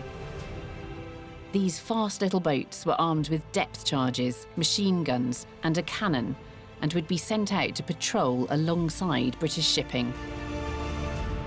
They managed to knock out 550 of these in 488 days. And because the US was neutral at the time, they had to be part assembled in New York, put on railway wagons taken up to Canada for full assembly, and were then shipped across the Atlantic to serve in the North Sea, the Mediterranean, and all around the European coast. This specific craft was called ML-286. Post-war, she was retired from the military and converted into a houseboat. At some point, she was brought here to the boatyard to be patched up, but sadly the repairs proved too expensive, so she was abandoned and has been here ever since. We've been here for 7 days, slowly trying to excavate out the middle of her and try and learn some of the constructional details of the vessel. Each day, the team don't have much time on site. They must gather as much information as possible about this important little vessel before the tide turns. They take measurements and photographs and make drawings to create a detailed plan. But knee-deep in thick mud, this is a far harder task than the average dig. But I think probably the most challenging aspect of it is it's by far the muddiest site we have, which can be fun. Everything gets covered in mud, but you've just got to embrace the mud. There's no point trying to not get dirty on this side. All week I kept my feet pretty much dry. I've just filled my whole boot with water. Oh no. When the order for the motor launches was placed, it was a challenge to deliver the fleet in such a short space of time. With foundries struggling to keep up with demand, even jeweller Tiffany's stepped in to supply brass. But despite the rich benefactors, the team are surprised at the construction. These upper ribs, these are actually made of sort of really cheap plywood. They're actually held together by bits of ply, which no one knew. We knew they were cheap, we didn't know quite how cheap, but we're finding that out now. After her duties in World War I, this plucky vessel also served in the Second World War, rescuing British soldiers as one of the little ships of Dunkirk. She was then retired and repurposed to be used as a houseboat on the Thames. Just trying to piece together or tease out the different bits from the original to what was done when she was turned into a houseboat. People have the time to take and the money to spend, and so you start getting some of the original very cheap fittings, softwood fittings, replaced by this, which is hardwood.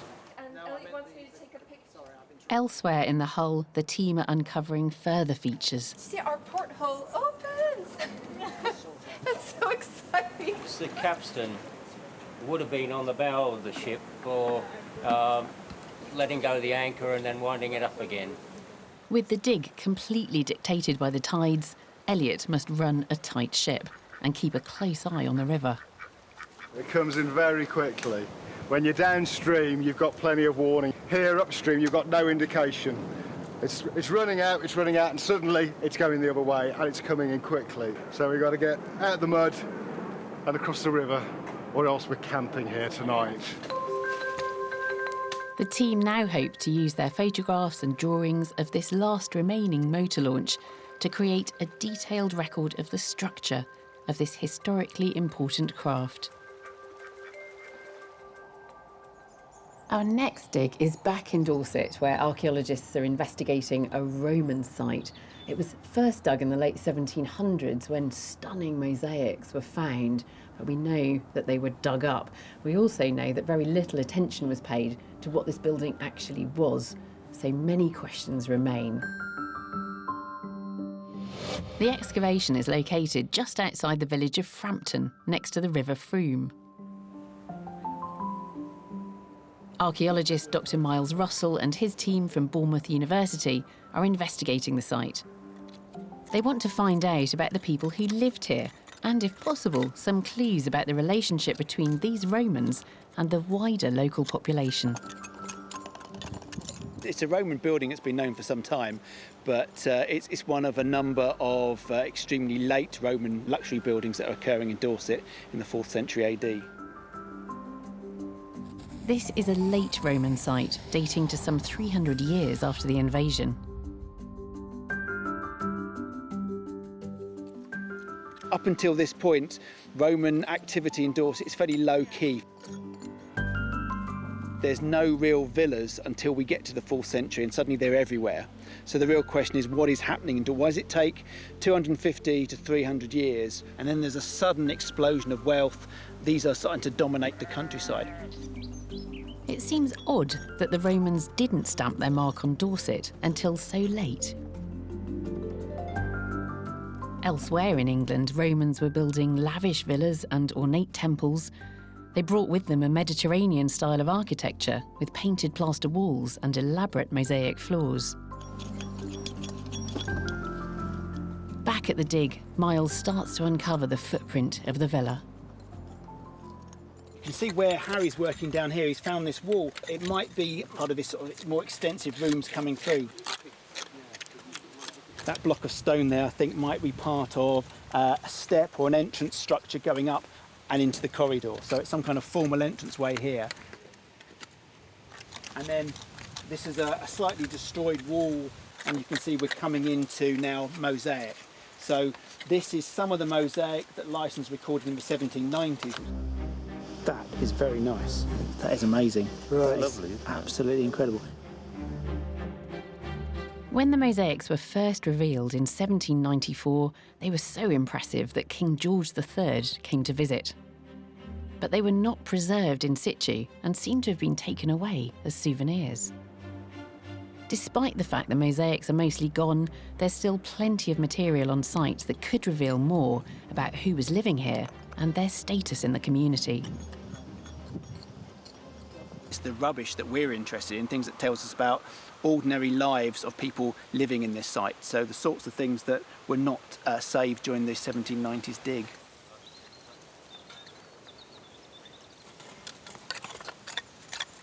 This was a large rectangular hollow tile that's built into the walls that conveys heating from under the floor and up through the walls themselves. So this is basically cavity wall heating. So to find these tiles means that we've got a heated room. It's pushing us towards the interpretation that this is the main entertainment space. So it's more information that just wasn't recorded in the 1790s. Captured here on their dig diary camera, the team are also unearthing evidence that the outside of the villa was richly decorated. This carved sandstone finial would have sat on the apex of the roof. Wow, that is gorgeous. Dave, I love you.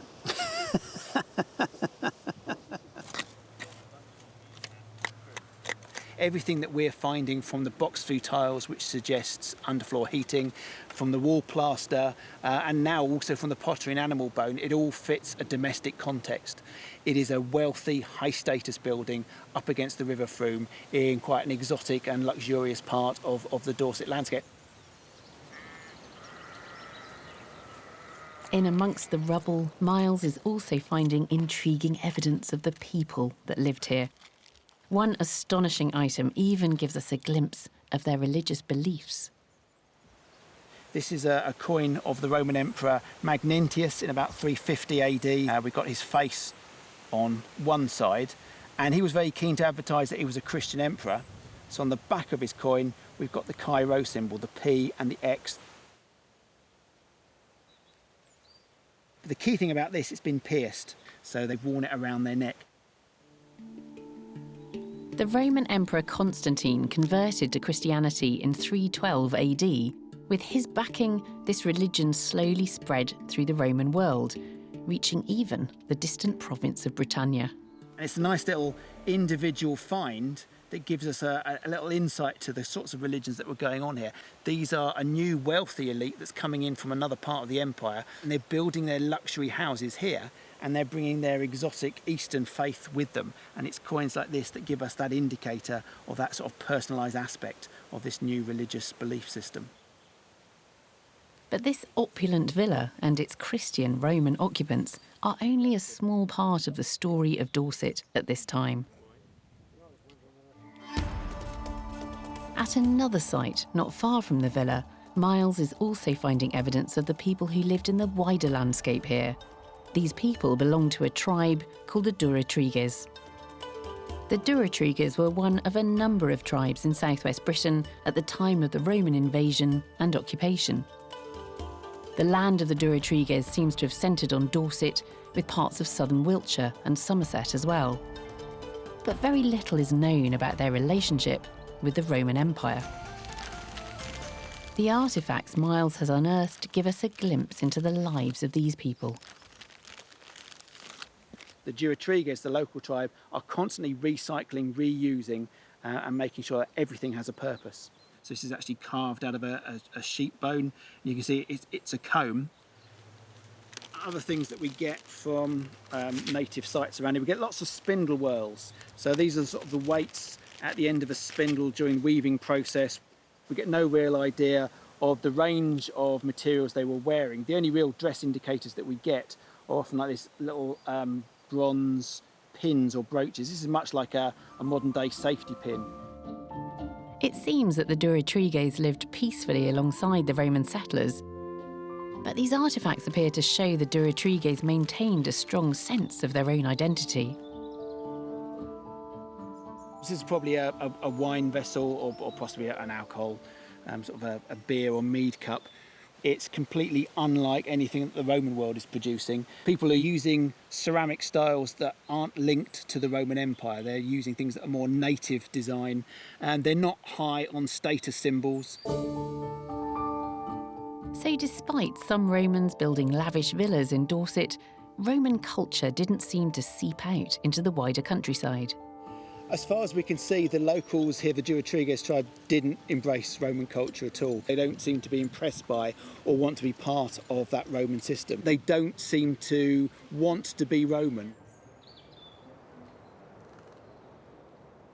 I've asked Miles to bring in some of those fascinating finds for closer analysis. So you've got this pattern where you've got very different material culture in the villa compared with sites in the surrounding countryside. What does this tell us about the people of Dorset and how they engaged with being part of the Roman Empire? I don't think really sort of engaging with it at all. Whereas in the east we can see Roman villas, we can see Roman culture, right the way down to native settlements. We've got high status Roman pottery and so on. There's none of that filtering down to the natives here in Dorset. It's fascinating because it shows us how dangerous it is to look at a scenario in one part of our country and then extrapolate that across the whole nation. They are existing within the Roman world, but for whatever reason they're not choosing to be Roman. So what are these objects? So we've got a range which are all native.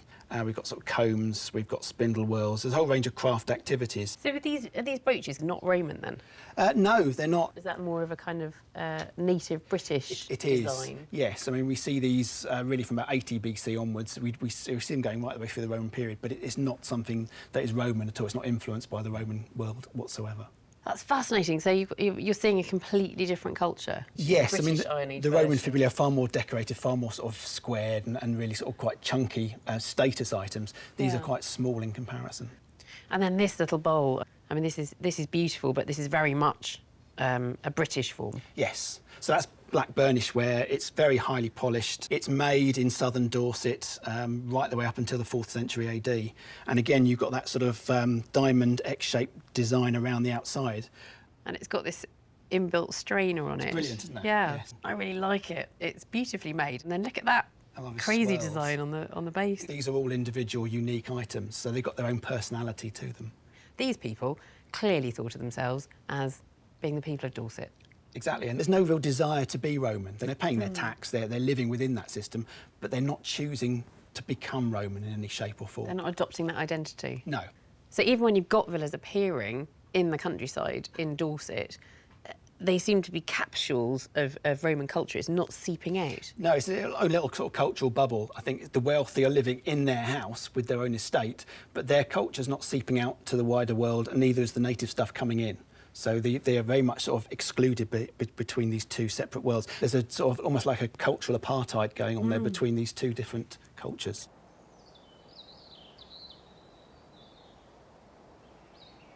We know that the Romans and Greeks loved putting on plays, but it wasn't until the 16th century that theatre as we know it really took off in Britain. And the focus of the drama was London, where raucous comedies and historical tragedies were performed in the open air. For our next dig, Nisha McSweeney joins a team from MOLA, Museum of London Archaeology, as they excavate an Elizabethan playhouse. The dig takes place in Whitechapel, the bustling heart of London's East End. The impending construction of a new student accommodation block has opened up an exciting archaeological possibility. Records suggest that this was the location of a long-lost open-air theatre, built in the back garden of a popular Elizabethan inn known as the Boar's Head. MOLA were commissioned to investigate. We're here to see the remains of the Boar's Head Playhouse. We don't know much about it. It's not a Shakespearean playhouse, but we think it was a thriving theatre. Records reveal that the Boar's Head Playhouse dates from the 16th and 17th century to the time of Queen Elizabeth I. Senior archaeologist Heather Knight is showing me around the site. Where we're standing now is at the back of what would have been the Boar's Head Playhouse. The stage was under where our machine is now. The tiring house would have been just slightly outside of the site. What's the tiring house? The tiring house is like the changing rooms where the actors put on their attire. And where was the inn, the old inn? The inn where itself would have actually fronted the road, which is Whitechapel High Street. So right down the far side of the site would have been the inn. Playhouses were at their peak during the 1600s and were sometimes attached to pubs. The theatre at the Boar's Head was one of the earliest known in London. There are records of performances taking place in the pub's backyard, but it wasn't until 1598 that a purpose-built stage was constructed. Digging down some 3 metres below modern street level, the team finally arrived at the site of the pub. So what we do, we start taking off the top levels using a big machine, and then slowly as we come down we can see from the finds within those layers that we're going back through time, and then when we get back to the 18th century layers we then go to hand digging, and then we work our way down into the 17th century that way. So can you tell me what we've got here then? And we're actually standing within the foundations for a building that was part of the Boar's Head Playhouse. So you could stand here looking at actors performing on the stage in front of you. This rectangular playhouse makes this site distinct from other Elizabethan theatres, which were more commonly built as rounded, enclosed structures. For example, Shakespeare's Globe, which was built 2 years after the Boar's Head Playhouse. I think the spotlight has been more on Bankside because of the associations with Shakespeare. And I think that's part of the reason the Boar's Head might have slipped off people's radar slightly. It's been overlooked a little bit. So, yeah, this is its chance to shine. For a small fee of 1 or 2 pennies, audiences could enjoy a whole afternoon of entertainment. The combination of performance and beer made for a high-spirited crowd. Looking at some of the plays that were performed here when it was a proper playhouse, they're kind of city plays. They would have really appealed to a city audience. They're kind of scandalous and lampooning public figures. You know, they do push the boundaries a little bit, yeah. But as the more puritanical mid-17th century approached, there was little tolerance of drunken crowds enjoying raucous satire. At the start of the Civil War in 1642, most of London's playhouses shut down. With closure on the horizon, the Boar's Head landowner saw a development opportunity. The site was split into small plots and sold off. The team have found evidence of what happened next. Where we're standing now is after the Boar's Head has gone out of use. And this end of the site, we're finding a lot of clay pipe making. Okay. And also a lot of pipe clay. This is actual pipe clay? This is actual pipe clay, and it's still really squishy. So they're using this to make, what kind of pipes? What? Very tiny. It is tiny, and by the shape of the bowl, we know this is 17th century. What other things were they making around in this industrial area, apart from lots and lots of pipe? We're also finding evidence for horn working. So you take the useful part of an animal horn, which is that outside coating, it's a bit like your fingernails, and you can kind of peel it and stretch it, and you can make lantern panes because it's translucent. You can also make things like, you know, drinking cups and spoons, and the covers for horn books. So Middlesex Street in the 17th century really does seem to be the epicentre of horn working in London.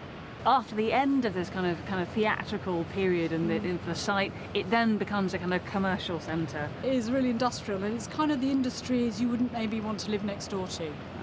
You know, if you've got pipe kilns, you've got people boiling up animal horns. Smelly, smoky. Yeah, maybe that's why it's happening on the east side of the city.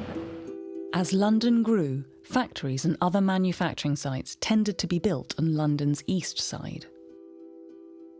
It's thought that they were built here to make use of the prevailing westerly winds. This would mean that the smoke and pungent odours were blown away from the city centre. So what are our finds that we have from the Boar's Head itself? Well, amongst our sort of selection of finds on the table, the things that are really kind of obviously Boar's Head are beer mugs. These beautifully black glaze 17th century ceramics. They kind of, originally it would have been quite tall, maybe with another handle. And we're finding Lots of those. So but what about the industrial installations? We were talking about horn working, and we obviously get the waste product, which is inside of the animal horn. These just get thrown away because they have no use for those. The big thing we have going on is clay tobacco pipe making. We have wasters, the ones that have failed the process, and so they've not been smoked really clean on the inside. But on the table here we've got part of the actual kiln fabric. So you can see it's really vitrified from the heat of the kiln, and you can actually see how they've used clay pipes within the fabric of the kiln. It's almost like clay wattle and daub, really. It kind of gives the clay some rigidity in the structure. To celebrate the site's connection with the city's theatrical heritage, the exposed Elizabethan playhouse will be preserved in situ and incorporated as part of the new development. We first arrived this morning, I thought it was a hole in the ground. Had no idea what we were going to find at the bottom of it. This kind of politically charged, irreverent kind of theatre scene where people are out there with their beer mugs. I think that's really exciting to get a feel of it here. After the end of the theatrical phase, you have this industrial thread to this thriving hub of manufacture. And the small finds from this site really bring the place to life for me, right? You've got the tobacco pipes, hundreds of them, the kind of smoky tobacco, and you've got these beer mugs after beer mugs. This must have been such a raucous pace. It's kind of 16th century EastEnders. For our final dig, we're revisiting an excavation first filmed by Digging for Britain in 2017. Back then, MOD archaeologists were called in to investigate a small island in Portsmouth Harbour where human bones were eroding out of a cliff. The team discovered 4 sets of human remains, including a skull that had been sawn open. Got a craniotomy here, so if you can see this cut through the skull. This year, MOD archaeologist Richard Osgood is back because storms have eroded the cliff face, causing more bones to emerge. We've got at the moment, I think, 3 or 4 areas of interest that got human remains, and we've got only about 3 or 4 days to get them out. The dig takes place on Burrow Island, which lies just opposite Portsmouth Historic Dockyard. Richard's filming his dig diary with members of Operation Nightingale. This is a military initiative using archaeology to help the recovery of service personnel injured in conflict. So here we've got a tibia and a fibula just coming in, going into the side of the cliff there. That's one lower leg, is it? Yes. Is there that's just right. one that you can see at the moment? We think we've got the second one just coming through here. The burials are believed to date from the early 1800s, the late Georgian era. At this time, floating jails called prison hulks were moored in the nearby harbour. These were home to convicts and prisoners of war. The author Charles Dickens grew up in Portsmouth and he knew about these prison ships. It's believed the inmates could have inspired the character of Abel Magwitch, the escaped convict in Great Expectations. Back at the dig, artefacts are emerging that help confirm the date of the graves. One of the burials, which had just a few bones within it, also produced this really lovely pipe bowl. This is really a date of about early 19th century. It's a good fix for what we're doing on the site. But as the dig continues, the team make an unsettling discovery. They're finding more graves extending right up the cliff face, far higher than originally recorded. We're cleaning up the cliff, and perhaps that was an error because when we've cleaned up the face, there are even more coffins that are being exposed. This is a new revelation. The burials are stacked one on top of another. The large number of graves suggests that the island was being used as a burial site over many years, longer than previously thought. So you've got a nice clear coffin that's cutting through this area of the site, but you've got bones either side of it. And what that shows is they've come across an earlier burial and dug it out to put the new coffin in. So this set of human remains is an earlier burial, at least 2 phases of burial here, and it just shows the sheer level of activity of burial on the island. With the dig coming to a close, the bones are taken away for further analysis. But the plan is that in the future, all the skeletons will be reburied on the island, but on the top, safely away from the eroding cliff edges. I've asked Richard to bring in some of the human remains recovered this year, including one very unusual find. It's one of the coffins that we saw this year. Actually, there were some other bones that were found as part of that assemblage. We're still looking at human bones here, but absolutely minute human bones, so an infant. Is that unusual? Have you found any infant remains before on Ross Island? This is the first time we found something like this, and in many ways that changes our understanding. Maybe our picture of what's going on. Does it mean that there's a female convict who went on whilst pregnant, gave birth, and the infant died? Was she incarcerated with an infant? I don't know, but it changes our whole narrative of the site because it's so much younger than anything else. It's very sad to think about. If it is a female convict with her baby on board one of those prison hulks, it must have been a horrendous place to be. So these are skeletons that have just emerged this year, and there's quite a bit more work still to do on them. But you've been able to advance some of that process with skeletons that have emerged in previous years. That's right, and I've brought one of them in. I've seen this one before. You have seen this one before, but we've got a lot more about this man's story from when he was here last. He's been subjected to some fairly rudimentary early autopsy work. Yeah. We've been able to get a company to do a facial reconstruction of him, and you've got it there. You've brought that along, haven't you? We can see him there. And then if we put the flesh back on the bones, that's what he might have looked like. It's quite strange, isn't it, to see, a face brought back to life in that way. It's astonishing. It's so realistic, isn't it? It's quite haunting.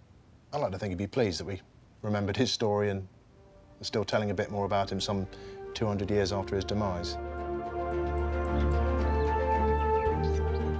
The south of Britain has yielded up a rich diversity of archaeological finds spanning 10,000 years of history. We've travelled back to an ancient Stone Age settlement, marvelled at a Roman trading post, and trodden the boards of an Elizabethan theatre.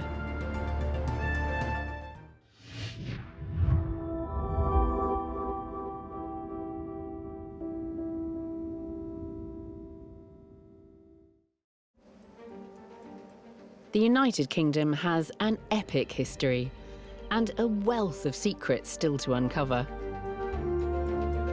Every year, hundreds of archaeologists dig, dive, and sieve to find clues to add to the great historical jigsaw of our ancestors' lives. You know when people say, what's the best thing you've ever found, guys? This. I'm Professor Alice Roberts.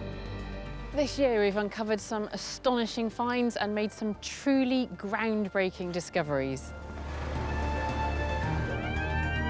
Wow, look at that. Each team of archaeologists has been armed with a dig diary camera so they can record their discoveries as they happen. That is brilliant. Dave, I love you. Our roving archaeologist, Dr. Nisha McSweeney, is out on the digs. Who are we looking at? It's royal. I will be inviting the teams to bring in their finds for closer analysis. That is absolutely beautiful. In this episode, we're in the north of the British Isles.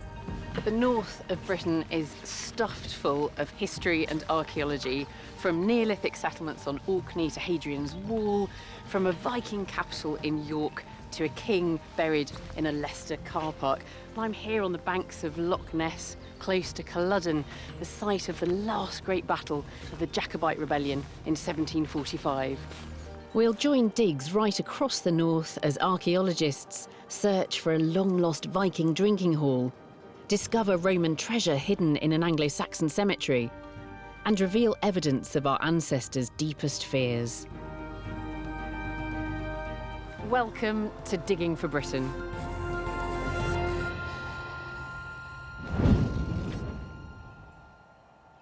Our first dig takes us to the childhood home of Britain's shortest reigning monarch. She was a first cousin of Henry VIII's son, Edward VI, and she was on the English throne in 1553 from the 10th to the 19th of July. She's known as the 9 Days Queen, Lady Jane Grey. In the Leicestershire countryside lies Bradgate Park. 850 acres of stunning, rugged landscape. This ancient estate was the family seat of Britain's often forgotten monarch, Lady Jane Grey, who's believed to have lived here as a child. Professor Richard Thomas and his team from Leicester University are excavating within what remains of the estate's main building, Bradgate House. This is thought to have been one of the first unfortified aristocratic houses in England, dating back to the early 16th century. Richard is looking for evidence that could support that early date and the long-held theory that this was indeed the childhood home of Lady Jane. Very little information about Bradgate House, both in terms of the written record and in terms of images, but we know next to nothing about the house as it looked in the 16th century. Lady Jane was born in 1536. The great niece of King Henry VIII, she was raised as a devout Protestant. Before Henry's son, King Edward VI, died, he declared that his first cousin, Lady Jane, should succeed him. She was proclaimed queen at just 16. But England was in the middle of a power struggle. There was a lot of turmoil over different religious sides. So Henry VIII sets up the Church of England, but there's still quite a strong Catholic following in England at the time. So there's a lot of tension between the two sides, if you like. Lady Jane's aunt, Mary Tudor, was a Catholic, and Mary's followers were determined to see her on the throne. Just 9 days after Lady Jane was declared queen, she was deposed, locked up in the Tower of London, and eventually executed. At the dig, the team have made an unexpected discovery. It looks like the large upstanding brick building was constructed over something older. I'm standing at the moment inside a room, and inside that room we've got this other brick structure that's over on my left-hand side, and it's got a tiled surface behind me. And what this is a fireplace, and we can tell that because we've got fire-cracked tiles that belong to the hearth. It's beginning to look a little bit like a kitchen structure. But as they excavate further, they realise it's not just a kitchen. It's the foundations of another entire house, predating the larger brick building, which has always been assumed to be Lady Jane's home. What do you think this structure is? Well, potentially this might be a garderobe, which is the medieval word for a toilet. Garderobes were the luxury loos of the Tudor era. A room with a seat connected to a shaft that dropped waste into a moat or drain below. Only the wealthiest households had one. After getting all the rubble out, we have found 600-year-old excrement and so forth. Does it smell? It does. It has a strange smell that you can't really compare to anything else. That is a bloody big drain. The team want to pin down the date of this mystery building. As the days pass, they discover tantalising traces of the people who lived here, including what they ate. From our excavations, we can work out what kind of animal it's come from, so things like peacocks, some marine fish, and some other exotic animals. And of course, because we're in the middle of a deer park, we know that they are eating quite a lot of venison. We've got quite high status living here. The team also find evidence that this was a religious household. So I think one of my favourites has been this. It's got a decoration on that appears to be Adam and Eve and the Garden of Eden. And then you've got the apple tree, and then you've got you can see the snake curling around the trunk of the tree. Known as a pilgrim badge, tokens like this often depicted biblical stories or saints and were worn by the devout. This land was owned by the Grey family long before Lady Jane was born, but it's not yet clear which generation of Greys lived in this earlier structure. The team are looking for clues to show exactly when this older building was in use. And halfway through the dig, they have a breakthrough.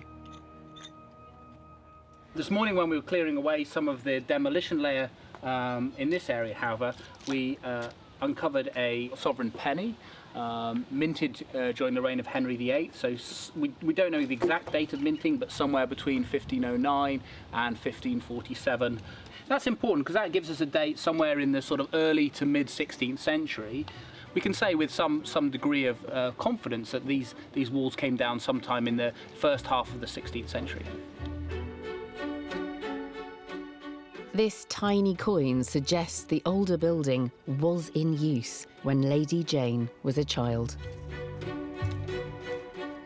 Richard now believes that these older foundations, not the upstanding ruins, are what's left of the childhood home of England's 9 Days Queen. I've asked Richard to come and explain more about this exciting new revelation. So where's that kind of mythology come from then, that what you see above ground was her house? We've got historical records that tell us that the standing room is where she spent her childhood. And we'd always assumed that this traditional narrative that the standing room, you see the brick structure, was her house.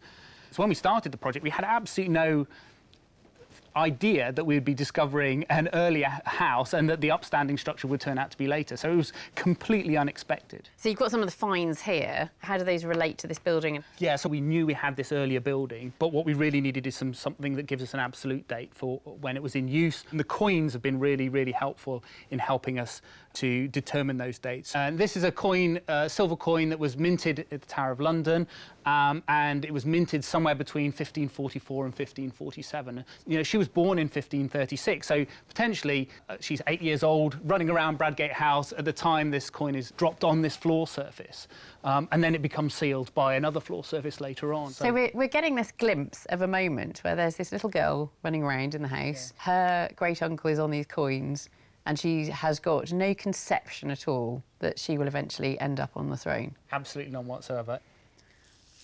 What else have we got here? Some objects that tell us a little bit about everyday life in the house, perhaps? Yeah, this is a small fragment of a hand-painted jug. And the jug will have come from the Netherlands, so it's what we call a tin glaze. It's commonly known as Mallorca ware. But what's nice is it's a very small fragment, but it's got a motif of the Passion of the Christ. So... Hang on a minute. There's a pillar with a spiral and then a sort of a fan-like arrangement over here.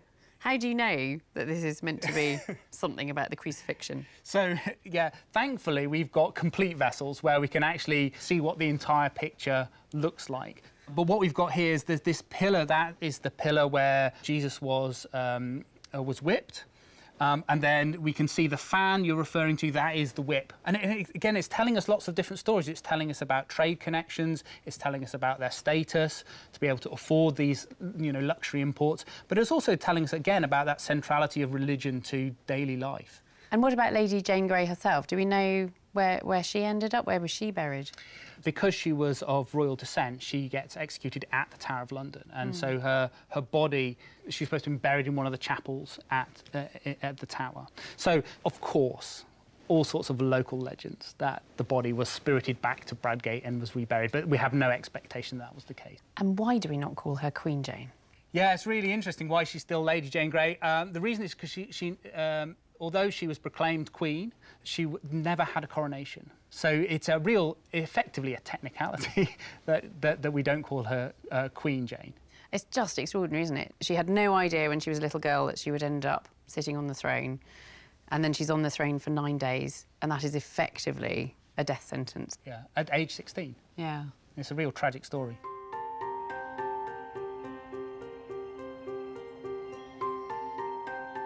Now we travel to Northern Ireland, where archaeologists have discovered the cemetery of a Victorian workhouse. Now, the 19th century was a pivotal time in Irish history, a time of great hardship for many, where poverty and disease were made even worse by the Great Famine. Our roving archaeologist Nisha McSweeney joins the excavation. I've come to the small county downtown of Downpatrick, where archaeologists are excavating on the site of a Victorian workhouse built in 1842. By the mid-19th century, there were almost 2,000 workhouses across the United Kingdom of Great Britain and Ireland. They were designed to house and feed the poor in exchange for hard, physical labour. In Downpatrick, the land connected to the poorhouse is now needed for access to a new school. But the site contains the workhouse's cemetery, so a specialist archaeological team has been brought in to excavate and document the burials before they can be carefully reinterred nearby. I'm with osteoarchaeologist Bethany Johnson to find out what she's discovered about the people who died here. These are people from the workhouse. Is there anything we can tell about the bones at this stage? As we're taking the bones out, it has become quite obvious that, forgetting how they're actually being preserved in the ground, they're not as robust as you would like. These people were malnourished. The bones sort of reflect that. The poor in Ireland relied almost solely on the potato to survive. In 1845, an aggressive plant pathogen known as the blight decimated crops throughout the country. This was the beginning of the Great Famine. The potato blight stretched workhouses like these to the limits. The diet would have been quite limited, really, and they probably weren't actually meeting their calorific needs. Documenting all the individuals buried here has been especially difficult because many of their remains have been found mixed together. So, Bethany, can you just tell us what we've got here? Here we have an exposed grave cut with at least 2 individuals. So you can see we've got 2 skulls at the top end here, one lying on top of the other, and then we have the rest of the bodies basically intermingling. So were these 2 buried in a single grave? What's happening is the coffins are actually collapsing in on top of each other. So 2 coffins stacked on one another, Exactly. the wood rots, and then the skeletons fall through. Actually, they've been buried with dignity. Somebody's made the effort. They to are, put them in exactly, coffins. and it would have been really important for the people that they knew that they were actually going to be buried in a coffin. So what's the kind of the maximum depth that they've been stacked? Just in the far corner here, I think we had 8 individuals. 8? Yes.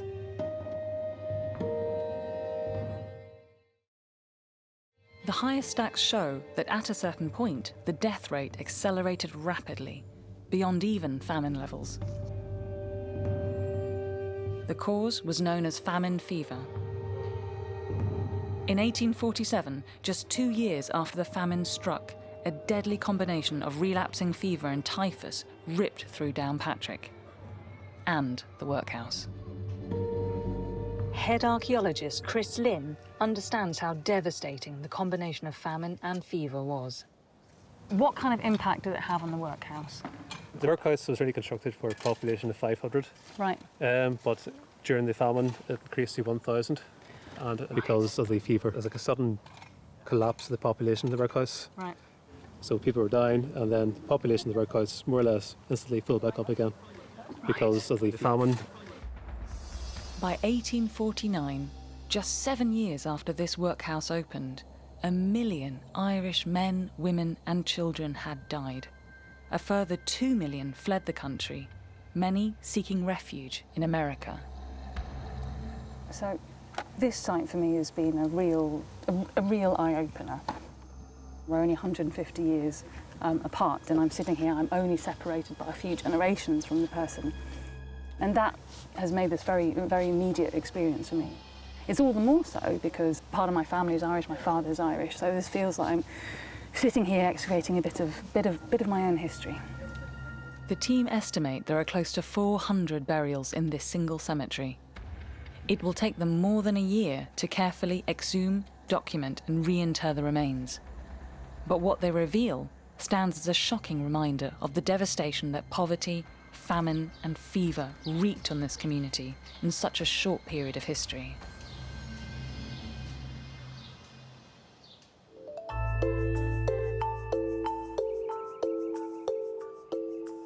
Our next dig is a very old site with a modern twist. Archaeology is a detective story. We're looking for clues, piecing them together, trying to understand past events, working out what those societies were like, getting inside our ancestors' minds. Sometimes the clues are hidden in plain sight and it just takes a keen eye to recognise them. Our next story takes us back into the depths of prehistory, but then collides with a much more recent tale of superstition, witches, and the occult. The dig is taking place at Creswell Crags, located on the border of Nottinghamshire and Derbyshire. It's a limestone gorge riddled with caves that have been studied by archaeologists for over a century. Those investigations revealed evidence of human activity here, dating back more than 10,000 years. Back in Series 1 of Digging for Britain, I visited Creswell to study their spectacular Ice Age cave art. Today, a small team of archaeologists from the University of Sheffield are conducting a new investigation into a more recent period of history here. They are digging outside the caves, where a medieval village once stood. We're looking in a non-cave context because nobody's excavated outside the caves yet. We know from maps that there were some structures at the east end of the gorge, and they were there until early 19th century. And there was a fairly obvious hint that there might be a building here in the form of that arch there. So we put our trench here. We thought that we might get part of the a bit of the post-medieval settlement, and who knows, if we can get down far enough, maybe even some earlier stuff. So by conducting an archaeological excavation there, we might find some material that gives us some insight into the people who lived here. The village was occupied from medieval times right up to the 18th century, but the team's initial finds date from much earlier. This is a flint blade tool, or a flake. It looks to be a Neolithic blade, or a Neolithic flake, if you like, which is interesting because it's much older than what we thought we were going to find in that structure. It's a reminder that the archaeology here at Creswell spans this immense period of time. Most of what we know about Creswell comes from the work of amateur archaeologist Albert Leslie Armstrong, who led a series of digs in the 1920s and 30s. Armstrong is famous and notorious. He was an early archaeologist that was very interested in the Paleolithic in Britain, and he pretty much identified the Paleolithic in Britain. The bad thing is that the techniques for excavation at that time were picks and shovels and wheelbarrows, and not the kind of control that we like these days. Unfortunately for the team, their finds tell them less about the lives of the 18th century villagers and more about Armstrong's early 20th century methods. The first one we found was this bottle cap, which actually has a date on it, which says 1933 on it. And obviously Armstrong's dig was in the 1930s. And over here is a George V coin. Obviously George V died in 1936. So this, again, fits perfectly with Armstrong's dig. The reason for this renewed interest in the lives of these villagers at Creswell is thanks to an incredible revelation announced in early 2019 about something that had been right under Armstrong's nose all along.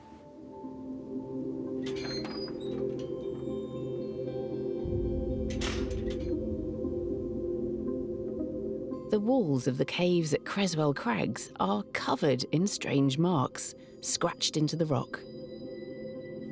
There are literally hundreds of marks scarring the wall all the way around. There's hardly a small space of clear rock that you could put another one on. For generations, archaeologists have just assumed that these marks were graffiti, unworthy of serious attention. We knew that there was a lot of graffiti in the caves, but what people hadn't realised that hiding between these marks, there were these single marks that are the most pertinent ones. But in 2019, a pair of amateur symbologists happened to visit the site.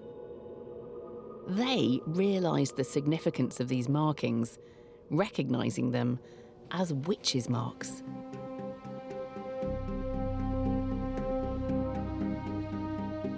We realised that they were quite important because there were so many of them and they were in such a concentration in one particular place.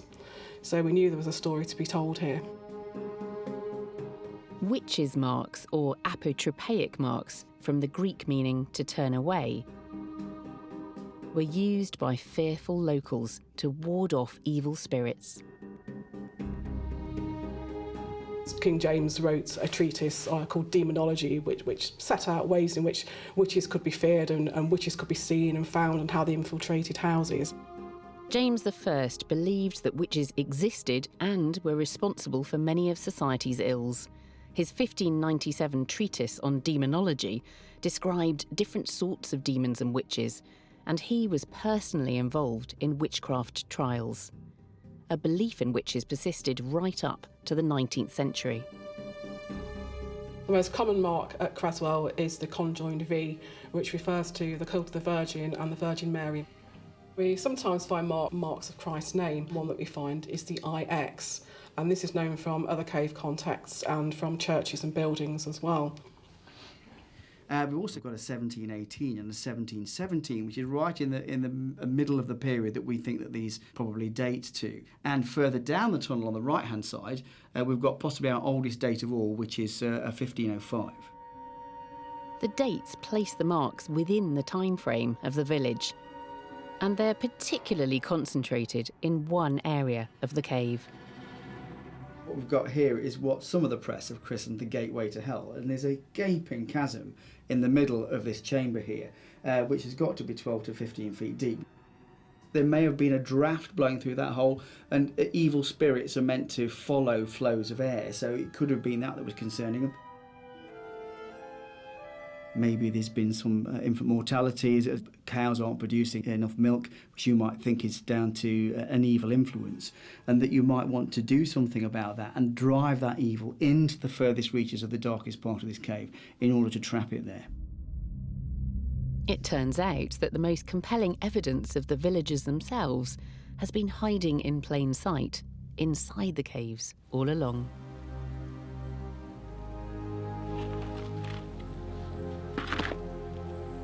We haven't yet found anything that which ties it into the witches' marks, but we haven't finished yet. We're still going down. The excavation of the village is only in its early stages, but the real revelation this year has been the discovery of these witches' marks, a rare glimpse of the beliefs and superstitions of the villagers who once lived here.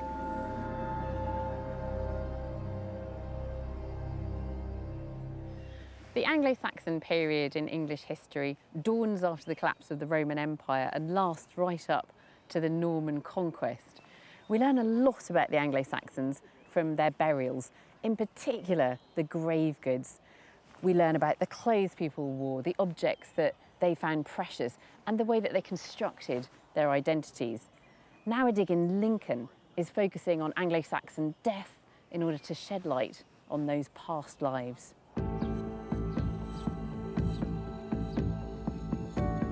This site is on a farm not far from the Lincolnshire coast, just outside the tiny village of Scremby.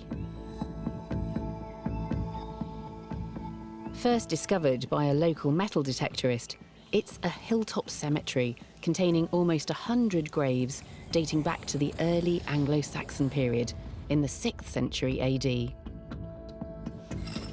Digging for Britain first visited the site last year, when Dr. Hugh Wilmot and his team from the University of Sheffield were starting to excavate the site, which was threatened with damage from agricultural vehicles. They discovered an extraordinary proportion of high-status burials containing precious and exotic grave goods, like these ivory rings, which may have been imported from Africa. This site dates from the migration period in the sort of late 5th, early 6th century. And this is a period when you're starting to get Anglo-Saxon migrations appearing into eastern England and then moving into central England after the end of the Roman Empire. Thankfully, the team continued filming their dig diaries after our visit last season. One piece they later uncovered proved to be incredibly rare. Oh, beautiful. It's completely different. A spectacularly well-preserved bronze and enamel bowl.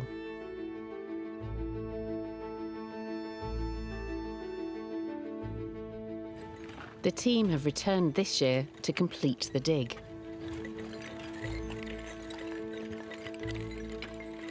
This is the trench we're excavating this summer, and there are burials right the way across it. They're continuing to find an astonishing array of grave goods, catching their discoveries on their dig diary cameras. Well, earlier on, we started excavating this burial and a bit of iron came up and we weren't sure what it was, but now it's been fully exposed and it's really rather exciting. It's an Anglo-Saxon sea axe, which is kind of like a dagger, so it's bigger than a knife but smaller than a sword. I'm just going to lift the sea axe. Iron weapons are often found in male Anglo-Saxon graves, perhaps suggesting warrior status. Round of applause. It's an important find, as there have been so few intact male burials at this site. The females are sort of buried on their sides, often in a crouched position, and have to be dug a bit deeper in. The males are buried a bit shallower, lying on their backs and extended, and you don't need a very deep hole for that. You know, farmers don't know they're there, and they often get just totally wiped out when ploughing takes place.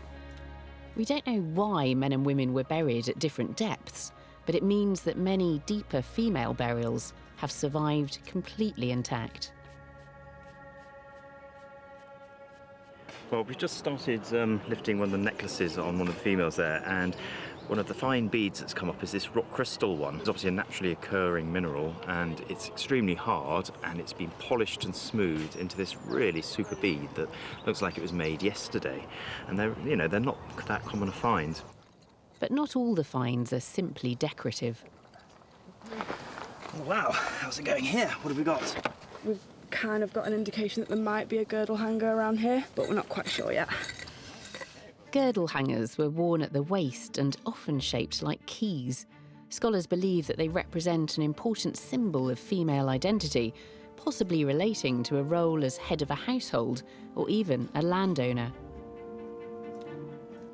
Women had comparatively high status in Anglo-Saxon society, with legal rights, including the right to own land and the right to leave their husbands. Midway through the season, the team's dig cameras catch a once-in-a-lifetime find in another female grave. It's a silver bracelet. It's got sort of incised design on it, and it's right on the surface of the grave. So, you know, it's a really terrific find. It's a really, really special, rare object. This is the first one like this we found here, and there's probably only about less than half a dozen other ones that have been found nationally, and usually they're associated with individuals thought to be of really quite high status. This season has been even more fruitful than last year. We've done 2 seasons of work now, and I think we've learned pretty much as we're going to. The quantity of rare finds in this ancient Lincolnshire cemetery suggests it was reserved for the most high-ranking people in this Anglo-Saxon community. Here you've been back at Scremby again, and you've had some amazing finds coming out of the cemetery. We have. Some quite characteristic Anglo-Saxon finds, but some unusual ones as well. This astonishing pole, I mean, that is absolutely beautiful. Is this an object which has any parallels elsewhere? Well, this is a super object in its own right. Yeah. And it's even more exciting in the context it's in. So it's actually Roman. It probably dates to the 2nd century AD. Really? Yep. And it belongs to a group, there's about half a dozen similar vessels to this that are known from Roman Britain. Yeah. So it's a really rare object as a Roman vessel. Yeah. But then it's found buried 400 years after it's made in an Anglo-Saxon grave. It was an antique. Oh, absolutely. So what's it made of? Is it bronze? Yep, it's cast in bronze, and then this decoration is actually chased out with a sharp tool. Right, OK. And then it's infilled with enamelling. If you imagine that new shiny bronze with colours, you've got red, you've got green, you've got blue. It would have been it's a gorgeous object now. It would have been absolutely bright and stunning, wouldn't it? Yes. Yeah. What have we got here then? What's that extraordinary thing? Oh, this is really super. This is a little boar's head mount.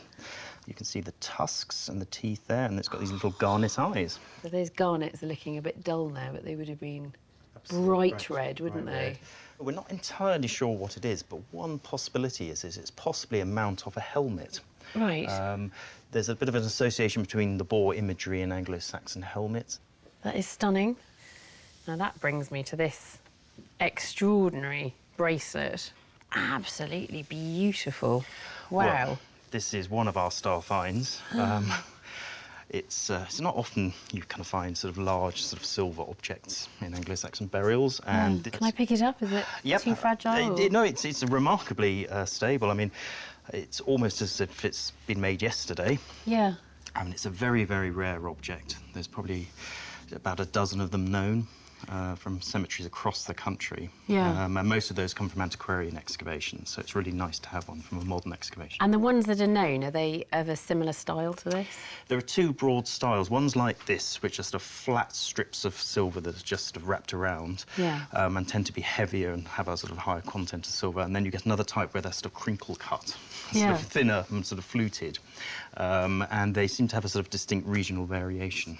And what about this pattern? Is that a kind of known pattern? It's a really interesting pattern. Again, they tend to be decorated like this with this sort of punched decoration. Yeah. But this is the only one that has almost like a sort of stylized beast head or flower head at the end. Yeah. And the only other parallel I know of is actually on a piece of gold work from the Staffordshire Hoard. Really? There's a sort of gold strip that has a similar kind of decoration on the end. And do you think the objects that they're buried with are sort of everyday objects, or are these objects specifically for the grave? It's difficult to tell that, but I think most of these objects were actually things they were using all the time. So the beads, for instance, are often worn and, slightly chipped. Perhaps some of the objects, like the silver bracelet, seem in remarkably good condition, so perhaps they were specifically put in for the burial. What's your understanding of the cemetery now that you've more fully excavated it? Well, what's been really interesting is that although it's been quite damaged by ploughing, we've managed to excavate pretty much 100% of the cemetery. We've got about 50 intact burials. That's probably about half of what there would have been originally. So it's one of these small little cemeteries that seems to come into use in the 6th century and then goes out of use by the middle of that century. What about who they are in terms of their material wealth? Is it unusual, the amount of material wealth that you're seeing in those graves? This is clearly a community that is very well connected and potentially quite wealthy. As well. So they are choosing to bury their dead with a substantial amount of material culture. We tend to see these as small, isolated communities in the early Middle Ages, but actually they were probably part of a much wider network. Well, they liked nice things, didn't they, quite clearly? Yes. Yeah. But at the moment, that is my favourite object of this series of Digging for Britain. It's Fantastic. Amazing.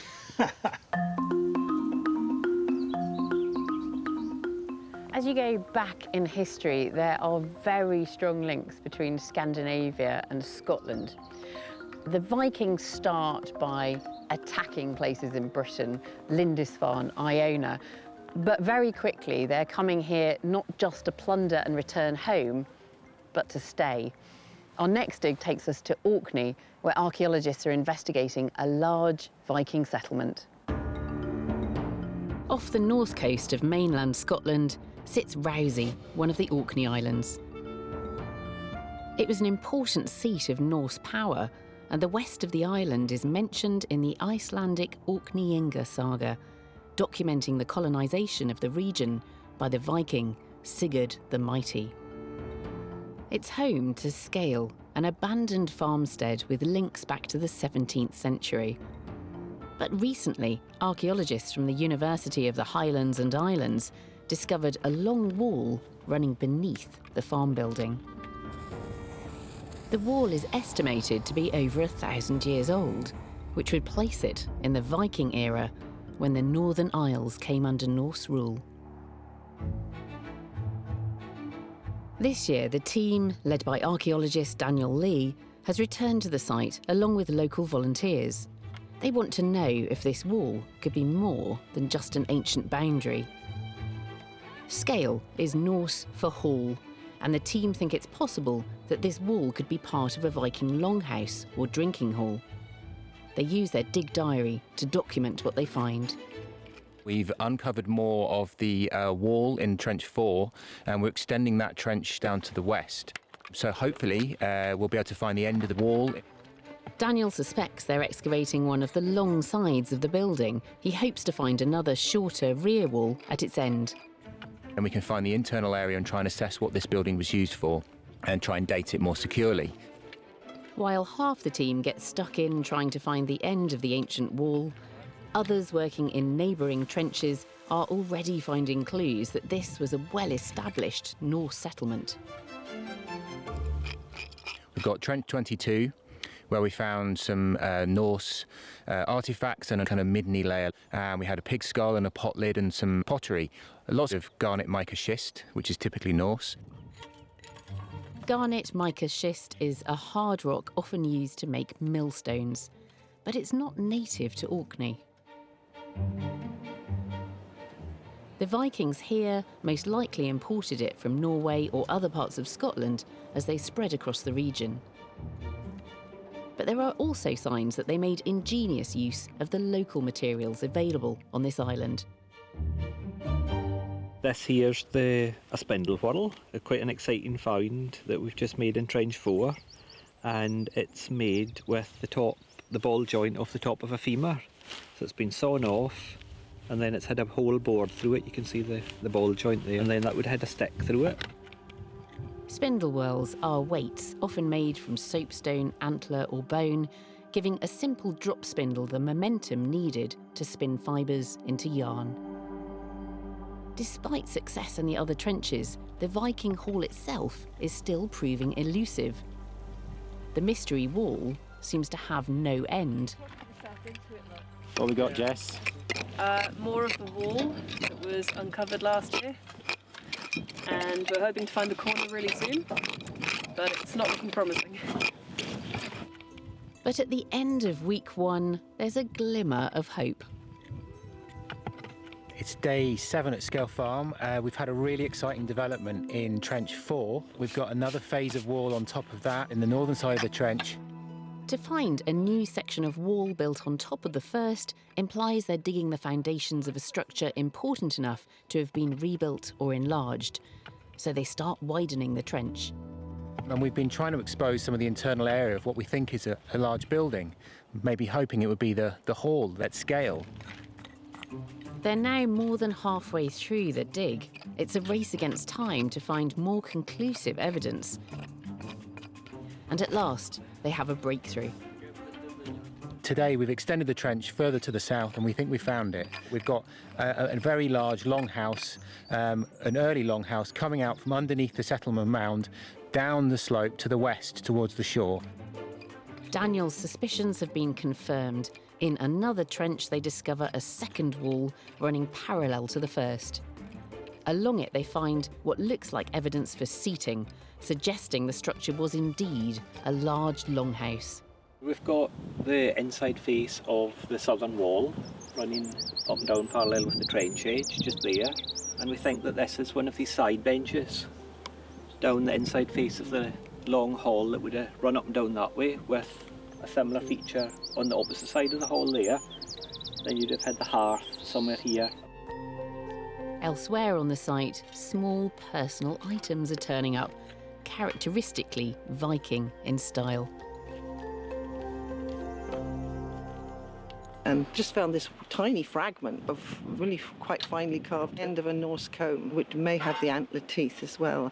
It's got a nice circular design on the end. It's really quite an exciting find. How did it survive from the Norse period in this rubble? How did it get there? As the days pass, the Great Hall is exposed, and it's even more impressive than Daniel had hoped. We're looking at probably over 13, possibly 15 plus metres in length. So a really big building, metre-wide walls with internal benches and features starting to come through. So we're really chuffed about that. A longhouse of this size is a remarkable discovery.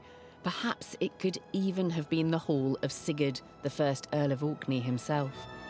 It's a reminder of just how strong those Scandinavian connections are here, taking us back to a time when Norse settlers were making this island their home.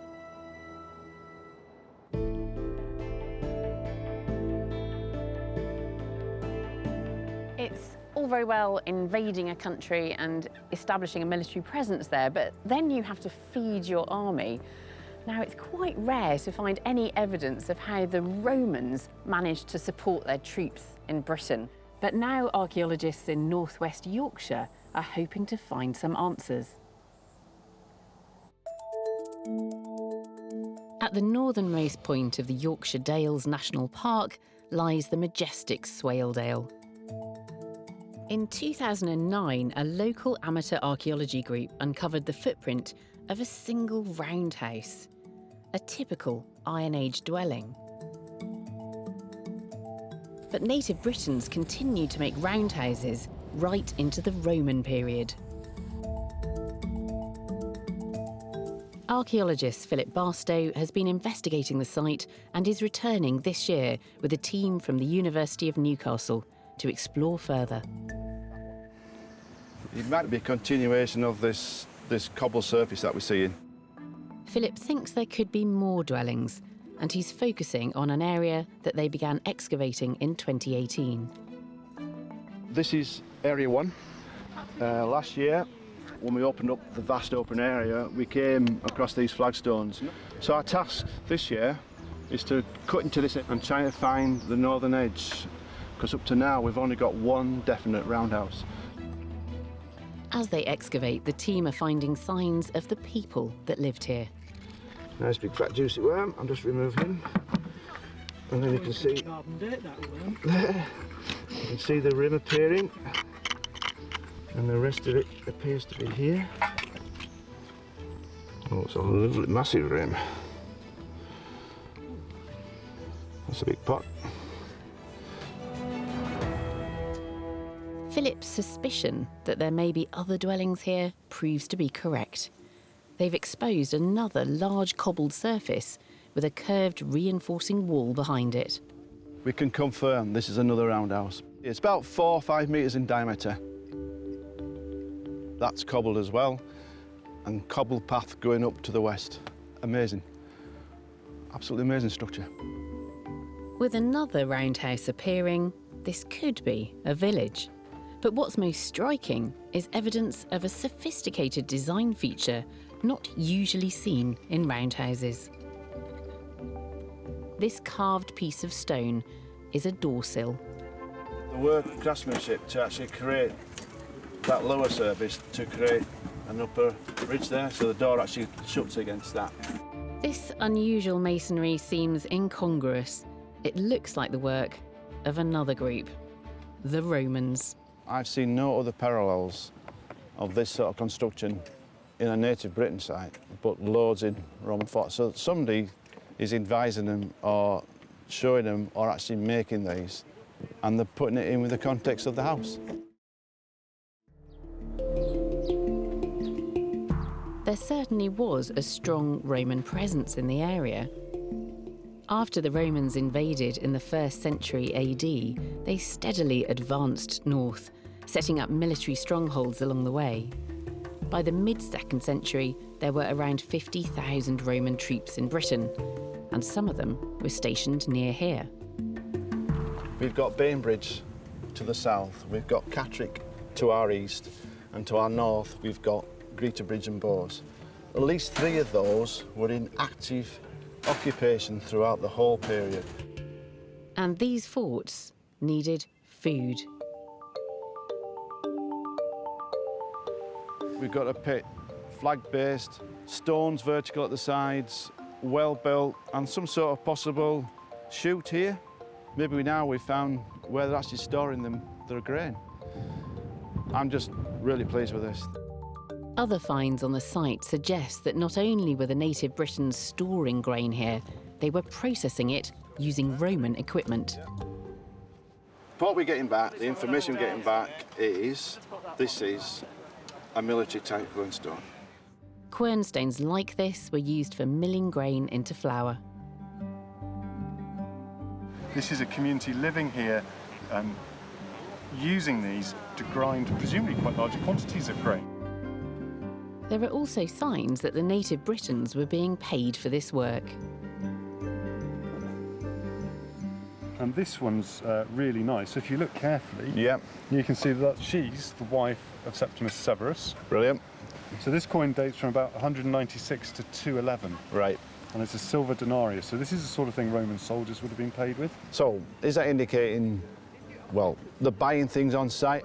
Yeah. So they need everything. They need leather, they need animals to eat, they need grain, they need food stuff. Right. All of that kind of stuff. The archaeological evidence is helping us make sense of this intriguing site. It was part of an agricultural landscape within Roman Britain. Just look down the dale, Upper Swaledale, lovely rich pasture area. The individuals who occupied or owned this were switched on to realise it is essential to 4 Roman forts. We think now this is a well-to-do, well-established, developed farmstead, but they're dealing with the military. You know, their wealth has come with the husbandry of the cattle, the sheep. It could well be the collection point for the whole dale. This is where it comes, this is where it's processed, then off to whichever fort is needed. And there's still plenty to be discovered. We need to do the research question, where the water's coming from. With all this engineering on site, they can't have been going to the spring to get it in buckets. It must have been ducted on site. And that will be pivotal to what we do next year. This site has shown how Roman influence extended into the countryside, where native British farmers could grow rich by supplying food to the Roman military. Many archaeological digs focus on one particular time period, but our next site in Cheshire spans some 10,000 years from the end of the Stone Age through to the 17th century. We sent archaeologist Nisha McSweeney to find out more. The Poulton Research Project sits just 5 miles south of Chester, close to the Welsh border. This unassuming stretch of farmland may be one of the north of England's most significant archaeological sites of recent times. I'm joining dig leader Dr. Kevin Coots to find out why. So, Kevin, how did it all get started? We've got to go back to 1962. Right. Mr. Jerry Fair had just taken over the land and he had historic maps of this field. And he could see marked on it an ancient chapel. He could also see the stones just poking out. Right. And he found a glazed medieval floor tile of 14th, 15th century date. Right. Eventually, the farmer persuaded teams from Cheshire Archaeology and Liverpool John Moores University to come and excavate the site. They knew they were going to find a chapel, but they were hoping it would be a capella ad portam. Capella ad portam, that sounds like something at the gate. Yeah, my best Latin, which is not great, but it means it's a chapel at the gate. Right. Because we have a lot of ancient literary texts that tell us that there was a missing abbey here, the Abbey of Poulton. Poulton Abbey was an ancient monastery founded in the 12th century by Cistercian monks. They often had a chapel at the gate so lay people could worship without entering the abbey grounds. The abbey was moved in the early 13th century, but the chapel continued to be used as a local church and cemetery right up until the English Civil War. It would have been the place where the farmers and their families who actually ploughed the land and worked the land for the monks, that's where they would have worshipped and where they were buried. We didn't expect to find any bones in this graveyard because this is what we call glacial till, or I call the older red boulder clay because everyone knows what it is, and it's generally acidic. But by a sheer geological coincidence, the last great glacier deposited a whole load of crushed calcite in the field, making it neutral. So we have almost perfect preservation of the human remains in this medieval graveyard that we've been training students on for the last 24 years. This geological anomaly offers an incredible opportunity to study the lives and deaths of one community over hundreds of years. I've joined human remains specialist Ria Carlin to see what she's found in this year's excavations. What's going on here then? What do we have? We have an adult skeleton and it's almost complete. So we've got perfect bone preservation here.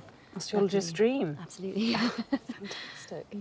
The burial itself is cutting two other features here. So we had a double burial here, juvenile bones in, which itself was cut by a later burial of a teenager in here. So the gravedigger might not have known that there's a burial there. Maybe the wooden cross had disintegrated or they didn't have a burial marker. So, in terms of dating then, where would we put this in terms of the lifespan of the cemetery?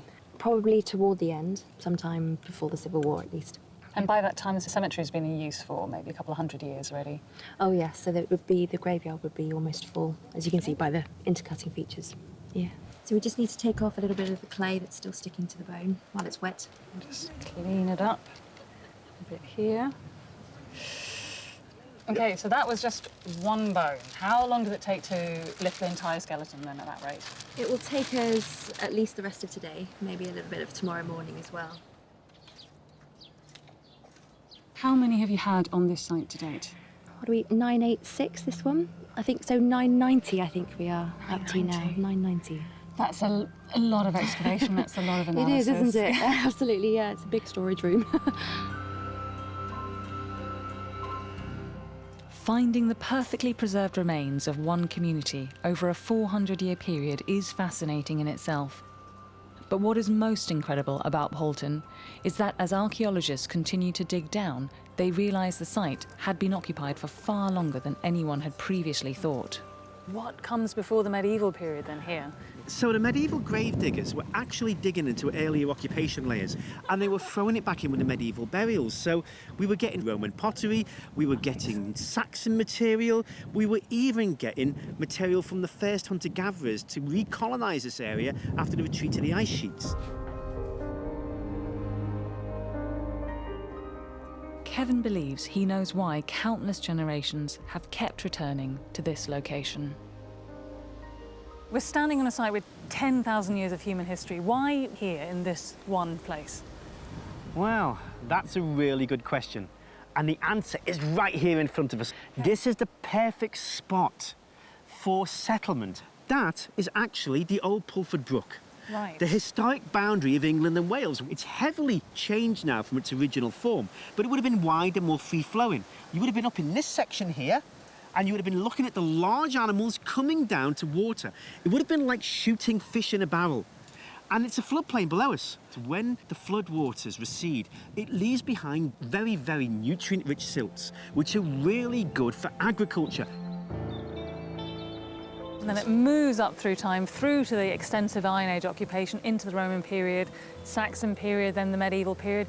Basically, people don't change. People's basic needs stay the same. You need security, you need raw materials, you need water, you need food, you need to survive. So people are always going to inhabit the kind of place where they've got the better chance of survival. What started as a dig in a small medieval graveyard has become the discovery of a site with 10,000 years of human occupation. There's this wonderful sense of a community over not just centuries but millennia, and why they're here. And it's not immediately obvious when you come to this place the first time, but then when you start looking around the landscape, it all starts to make a bit more sense. I've asked Kevin to come in and show me some of the artefacts from this incredible period of occupation at Poulton. Kevin, this seems like such an extraordinary site with so much time depth, so much going on. And you've got some of the finds here, they're lovely. Yeah. So what's the earliest find you've got on the table here? This is a beautiful flint that was imported into the region, and it's late Neolithic, early Bronze Age. That's lovely. We think it's used for making leather items or possibly other wooden items, and it's absolutely beautiful. So this is the evidence of the first farmers to move into the region then. And then, moving on, you found some quite spectacular Iron Age remains. I mean, what's this large lump of what looks like rusty metal? It's called an adze, which is a woodworking tool. You can see the edge of the blade here, yeah. And I'm holding it pretty much upright. There would have been a handle coming through here, and it's used for hafting and working wood. And then the Romans arrive.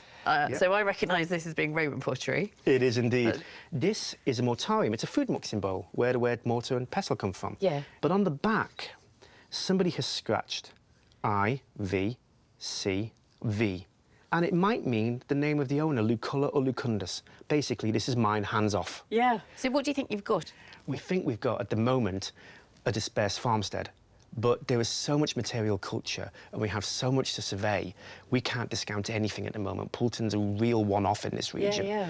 And then finally, you've got these beautiful tiles, They're which lovely, takes you aren't they? right back to the original discovery of the site. Yeah, they're gorgeous. They date to the 14th, 15th century. We've got several designs which are paralleling the local and regional designs themselves. Yeah. The medieval chapel floor would have been covered in these. And when do we see activity ceasing? When's the last date that you've got from this site? Well, we know it's in ruins by 1681. We think the last time it was used was in the English Civil War, because we have records that Poulton Green was manned by parliamentarian soldiers 3 weeks before the Civil War ended.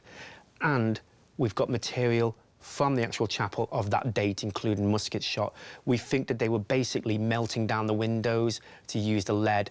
They trashed it. They would have used it as a base. It would have been a great lookout post, a chapel with possibly a tower, but they trashed it.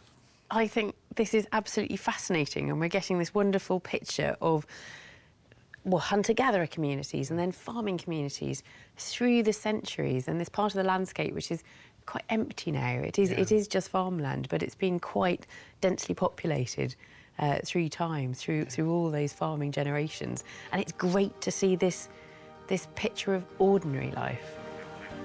This year, the North has once again proven to be a region rich in archaeological discoveries. From forgotten Tudor homes to Anglo-Saxon treasure and a long-lost Viking drinking hall, we've shown there's still so much to do to widen the bounds of our knowledge and shed light on our past.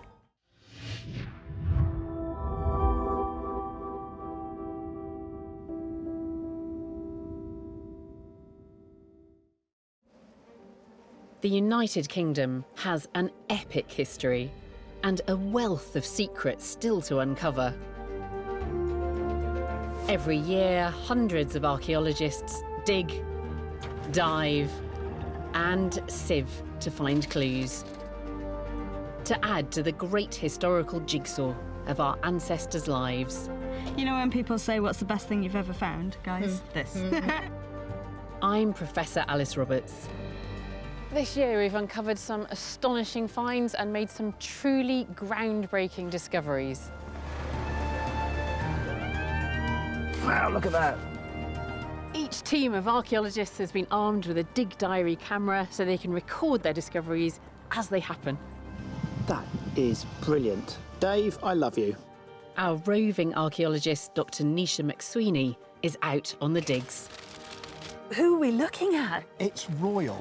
And I'll be inviting the teams to bring in their finds for closer analysis. That is absolutely beautiful. This time, we explore Britain's west. I've come to the edge of Dartmoor, where traces of the ancient past are all around, from castles to rows and circles of Bronze Age standing stones. And in fact, all of the west is rich in archaeology. Join us to delve into an Ice Age cave. We have found this beautiful woolly rhinoceros tooth. Follow up on reported sightings of unexpected human bones. Across the top of the cliff, we've got human remains eroding out of it. And bid an emotional farewell to a very long-running site. It's unique to be able to tell this story of ourselves in one place. Welcome to Digging for Britain.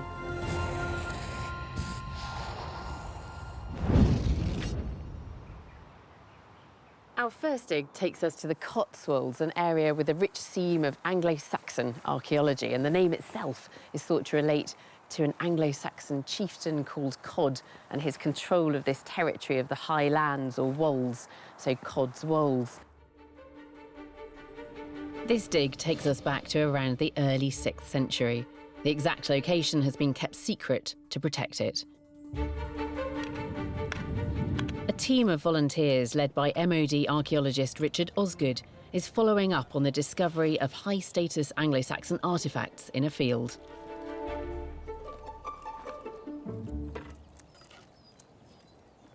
There's a chap called Chris who's a local metal detector who's got a permission from the farmer to come and have a look at this field. No one knew anything about this field. There was nothing on the historic environment record. He was pretty shocked to find not only a lot of Roman material, but he found two really, really beautiful Saxon items. There was a sword pommel mount from the top of a Saxon blade, which was made of silver gilt, and then a silver buckle as well. So these things are what are called treasure. Treasure is legally classified as any piece of metal over 300 years old containing over 10% gold or silver, and it has to be reported. Tell about that. Your thoughts when you got that out of the ground. I was totally stunned because I knew exactly what it was. You've not had anything like that before? No. It's a detectorist stream, really, isn't it? Chris made his finds in 2016 and reported them to Gloucestershire Council.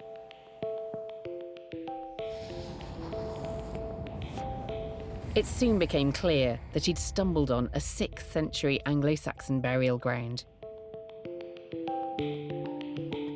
This prompted a swift call to Richard and his team to formally excavate the site.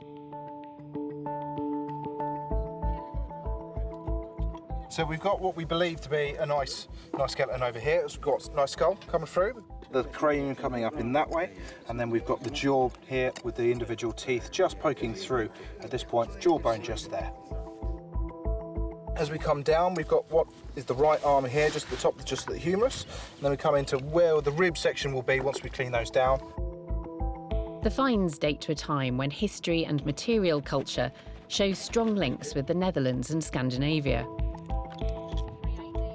Most Britons at this time are thought to have been pagan, and their burial practices involved interring the dead with plenty of grave goods. And this cemetery is starting to yield some very intriguing finds. It's a nice, massive, big piece of a rim, like a bowl. Oh, wow, yeah. What is it, Janine? Pottery? Glass. Glass? Nice piece of glass. Just a few days into the dig and they unearth a very rare artefact. Oh, wow, well done. Oh, that is wonderful. Beautiful. You know when people say, what's the best thing you've ever found, guys? This.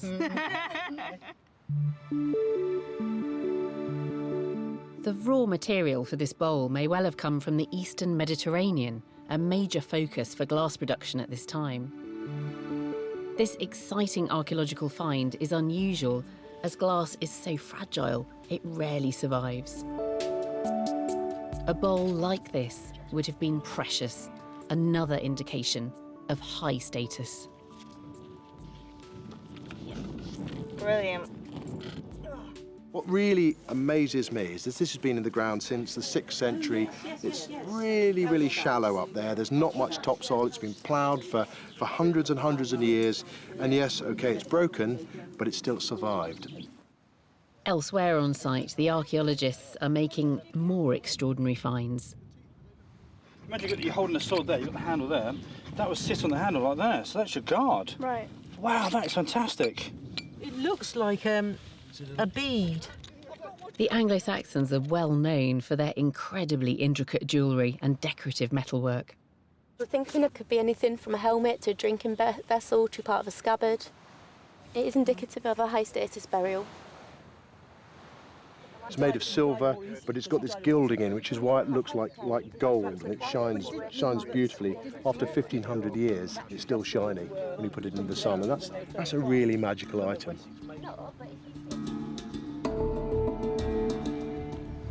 In early Anglo-Saxon cemeteries, the dead were typically buried fully dressed, with other objects included in the grave that still speak to us of their identity and status.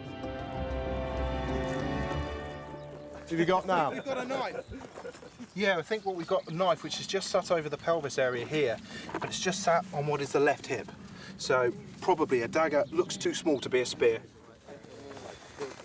Yeah, it's certainly all happening here. I think we've got a very, very high status burial with a lot going on.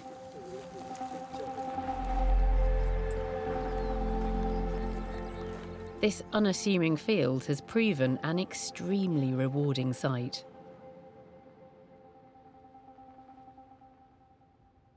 Richard has joined me to delve deeper into a couple of the burials which seem to challenge our expectations. This is photogrammetry of this individual, burial, is it? that's right. Yeah. The quality's that good, you can actually see some of the finds in the burial itself. You've got the, you see this circular item just here?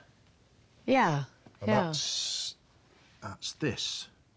Ah, is that a spindle whorl? Yep, that's right. It's really, really nice and tactile, big solid stone spindle whorl. And then just further up, Yeah. that's this thing. Ah, what's that? It looks like a toggle. Yeah, it's an antler, well, we call it an antler prong, but it's something we think probably used within textile working. It's got a suspension loop Yeah. for wearing just around your neck as part of the weaving process. And then what about those? They're beautiful. Are they beads? These are polished pieces of amethyst. And you can see they've also been pierced all the way through the middle for incorporation in jewellery. These are objects that you would associate with an Anglo-Saxon woman, but I'm a bit dubious, actually, whether this is a woman that we're looking at. So the first thing is that the bones are quite robust. There's chunky areas of muscle attachment, and then the pelvis, it's frustrating that it's so fragmentary, but we are getting the very top of that greater sciatic notch at the back of the pelvis. I'm saying kind of probable male with that. This is what's really interesting, is the jaw, because that's an incredibly prominent chin. And then on the other side, we've got the angle of the jaw, which is flared out. That tends to push me more in this direction of this being a male skeleton. That's right. So, yeah, so the sort of drinking vessels, swords, shields, spears, things that give you this real kind of macho and machismo feel. Yes, you expect them to be potentially male burials. But this one, if it's a male burial with female grave goods, really does sort of tip that on its head. And this is the other burial that we saw quite clearly in your film that I was really intrigued by, and particularly that. Can I pick it up? Yeah, if you do it very carefully, yeah, That's really light. It's so thin and fine, isn't it? we're wondering whether that is a Saxon dish or bowl, or in fact maybe a Roman piece of glass as an heirloom. Really? Wow. What's this here? This is an iron object, isn't it? That's the knife that we were excavating, and it looked really good in the ground, all intact, but it was held together by the soil. So that is the knife, and it had a leather belt which had little bronze studs and fittings that went with it around the waist of the individual. So this is what's astonishing about these Saxon graves, is you're looking at somebody who's buried fully clothed, and then with lots of other items around them which speak about their identity and their status. So yeah, all the attributes of a warrior burial: sword, shield, spear, and all this extra equipment. And then what's amazing about that is that this is a warrior burial. The individual in it was about 10 years old. So there's the top of the shin bone. And in fact, the very top of it is still completely separate. And then eventually, when it reaches its full length, it will fuse and these two bits of bone come together. So yeah, a growing individual. We're seeing exactly the same when we look at the teeth. These are the milk teeth. So those are the two baby molars, and they're about to be knocked out very soon by the premolars, so those two cusped teeth. You have to do all this objective archaeological science, but you can't help thinking about the people that laid that little body to rest. When you're excavating, you are the first people to see this, since those that are grieving are putting them into the ground, and it's impossible not to project your own feelings and emotions into this. An amazing pair of burials that tell us interesting things about identity in this period, but will yield up more secrets as we apply more science.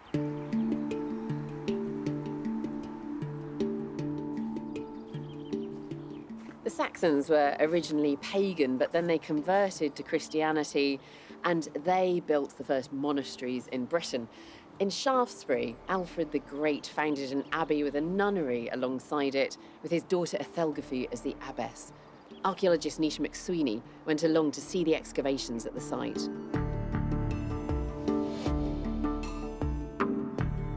The market town of Shaftesbury dominates the landscape of Dorset. It was once the home of Shaftesbury Abbey, the first nunnery in Britain that became one of the most powerful and prominent in the land. But the abbey, like so many during the 16th century English Reformation, was plundered and destroyed by command of Henry VIII. I've come along to help archaeologist Julian Richards look for any remnants of this important historic site. We're trying to find out whether what's laid out here is the actual truth. Most of what Julian knows about the abbey is from the findings of the last big excavations completed back in the 1930s. Following these, a plan was drawn up, mapping what was thought to be the footprint of the original abbey. Julian has pored over these plans, but for him, something just doesn't add up. This is a site that has been dug before, you said, in the 1930s. Yeah. What made you come back to it now? We want to see just what survived and whether we believed elements of this plan. Because just simply from an architectural and engineering point of view, you look at some elements of it and you think, I don't believe that. That's not in the right place. The original Saxon abbey was rebuilt through the 11th and 12th centuries, and subsequent modifications included a rich refurbishment in the 14th century. The cloister of the abbey was supposedly on the southern front, commanding the view from the top of the hill. But Julian suspects it was never there. Now, this is where the cloister wall's supposed to be, but when we excavated it, we found absolutely nothing. The cloister is the beating heart of an abbey, not just a place of contemplation and prayer, but the structure around which an abbey's principal buildings were arranged. Back in 1954, historian Laura Sydenham created architectural drawings for her extensive study of the abbey. But these drawings were based on the 1930s excavation, speculating where the cloister may have been. Locating the whereabouts of the cloister is critical to establishing where the rest of the abbey lay. So the last thing we're doing is a couple of slots across the line of the cloister wall to try and see if that cloister exists on the southern side. So, well, come on, I'll show you what we're doing. Fab, thank you. Unearthing the foundations of the lost abbey has proved a challenge in itself. There's a modern rockery garden which needs dismantling for the team to dig beneath. So this is our next little problem, is removing a half-ton block of stone.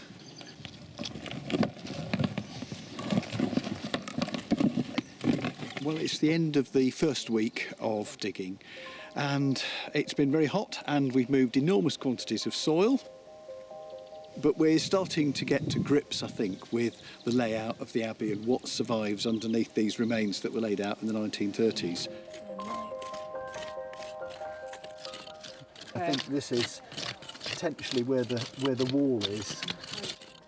It's not looking promising. As we dig, Julian's becoming increasingly puzzled. Have you found a wall? What does it look like? It doesn't look like a wall to me. Bizarrely, it basically looks like a shallow ditch. So we've got no Shallow wall ditch, here, no no wall. wall there. 3 metres beyond that, we have got a wall. But this isn't the continuous structure that we were expecting to find here, marking the edge of the cloister. Okay. It's just a ditch. I'm trying to dig another trench over there. Julian's suspicions about the plans are becoming more compelling. The trenches they've dug are not giving him the answers he's looking for, so he decides to expand his initial dig outline. In pursuit of the cloister, the team have come across some telling features along the way. So these cracked and worn tiles are part of the 14th century floor of this part of the church, worn by the feet of hundreds, thousands of people who've walked over them. And also you can see here, they dip down. This is because they're sinking into a grave that runs in this direction, because this part of the church will be where important people were buried. The abbey, profiting from royal patronage as well as being the site of St. Edward's Shrine, became very prosperous. Over the centuries, it acquired huge estates in the surrounding area. It was said that if the Abbess of Shaftesbury married the Abbot of Glastonbury, they would be richer than the king himself. This made it a prime target during the dissolution of the monasteries.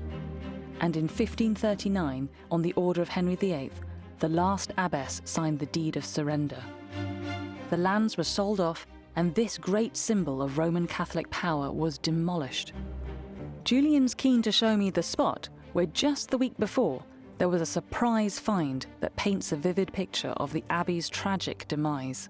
The end of the Abbey. What evidence have you got for what happened here on the ground? Well, I mean, this is the bit really that I suppose gives you a very graphic idea of what happened, because this is where one of the massive pillars stood that supported the central crossing tower. But they've taken out every last bit of usable stone. But what amazes me is that what came out of that in this corner, they didn't want that. This fella. Who are we looking at? We don't know who it is. We can't work out which Male, king or female, queen. king Well, we or don't even work out because the hairstyles are very similar. Yeah. It was an amazingly exciting find, you know, not just from the Absolutely. point of view of it being a beautiful object, but it does tell us something about how this part of the church, which was the junction between the nuns' private part of the church and the more public part, looked like. This excavation at first opened up, you know, this year, and they thought they knew what they were doing. They were just confirming a few things, and actually, what's been really interesting to see it kind of actually our expectations being confounded and the whole kind of thing being blown wide open. We thought we knew where this giant church was. We thought we knew where the cloister was. Because of the kind of huge scale of the demolition that went on with the dissolution of the monasteries. I mean, this entire complex was just completely flattened, almost nothing left of it. That's quite a sobering thought too, in terms of what that would have meant for the wider community, and the kind of they were economically dependent, they were socially dependent on this place, and it just kind of makes you think about the wider social effects of this change. Despite digging all summer and discovering large sections of the Abbey, the puzzle over the cloister is yet to be solved. Julian, tell me about this site that you've been digging. What was the big mystery? Our efforts at the moment have been concentrated on excavating in the Abbey Church. So the Abbey Church, I think Yes, this is drone footage that you've taken this summer. Yes, so this is the area, in fact you can see our excavation trenches here, but we've always had slight doubts about elements of it because it just doesn't seem quite right, and I've always felt that there's an element of imagination in this. Right. Like there really isn't room enough for a southern cloister before you go off the edge of the slope. So do you think those cloisters are entirely imagined then? I'm beginning to think that there isn't a cloister on the south of it at all. Yeah. I think it's probably on the north. And what about the finds then? You've brought some wonderful things in. Yes, I mean, we found some amazingly fresh-looking tiles. Beautiful little things, but still with all their glaze on them, which implies that whatever was there wasn't being walked on much. So, you know, the tiles tell a story, but then this one, it's absolutely fantastic, isn't it? This was just in the demolition period rubble. So 1539, they start smashing the place up. And clearly, this, if you look at it, it's three-dimensional. It's got a back to it. It's not a tomb figure. It's a standing statue. Yeah. And it's royal as well, because you've got a crown, and also, look, these are representing jewels on the crown.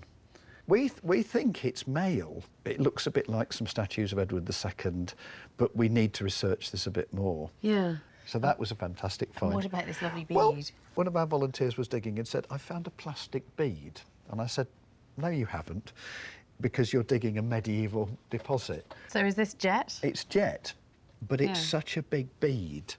If it was part of a rosary, to me, the story that, you know, that object might be able to tell, you know, was this a nun being ejected from there, you know, her rosary broke? Because this obviously just sort of fell into a corner and then has ended up in the rubble. But, you know, to me, it's the story that an object like that could tell, you know, if only it could talk.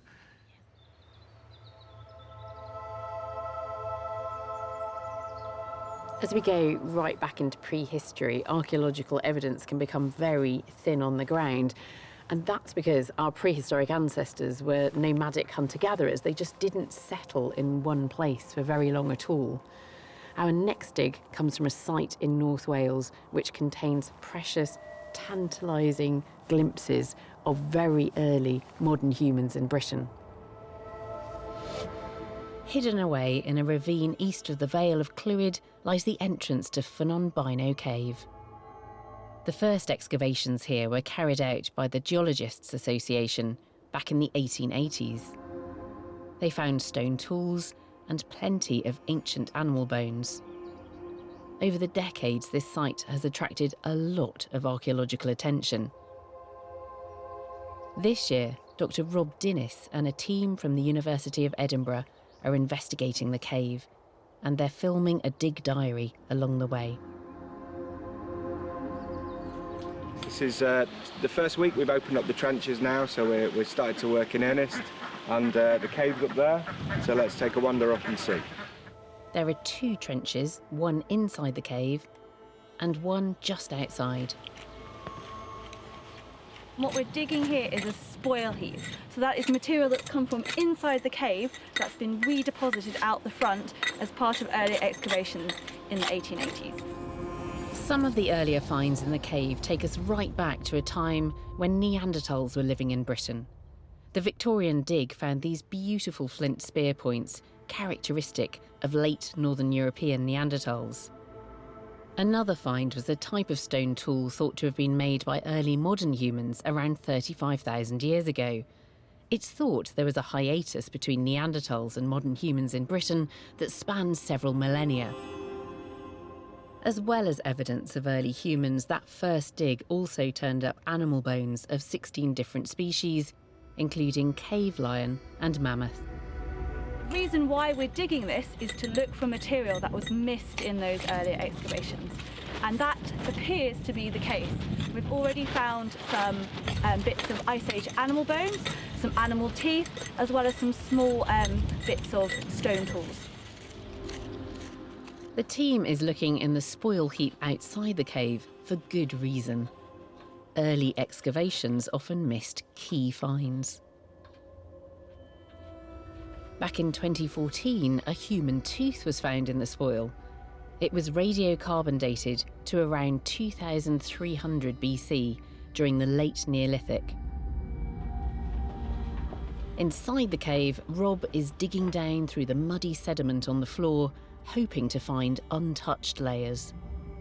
Most of the Ice Age sediments were actually removed during the dig in the 1880s, but we have been doing some work and we found quite a lot of intact sediments that contain Ice Age animal bones. We found a bank of intact sediments that contain rhino, contain hyena, contain intact Ice Age material, and fingers crossed we'll be able to find some archaeological material in there. As well as Neanderthals and early modern humans, the archaeologists are searching for evidence as to who else may have used the cave. They've previously found a coprolite, or fossilised faeces, belonging to a hyena thought to be at least 35,000 years old. The 19th century researchers also found coprolites and noted a number of gnawed bones. They concluded that hyenas must have been living in the cave as a den and were probably responsible for bringing the bulk of the animal bones into it. The team continue to dig down into the untouched sediments. Here we are in the pit, having a wonderful time. We are down to intact cave earth here, intact deposit. We have found this beautiful woolly rhinoceros tooth. Woolly rhinoceros went extinct in Britain 35,000 years ago, so this means that we are in deposit that is at least that old, which is significant because around that time is when we think there were last Neanderthals and the earliest modern humans in Britain. So we're in the right time period, on track, potentially for finding archaeology. The assemblage from this cave is incredibly rare.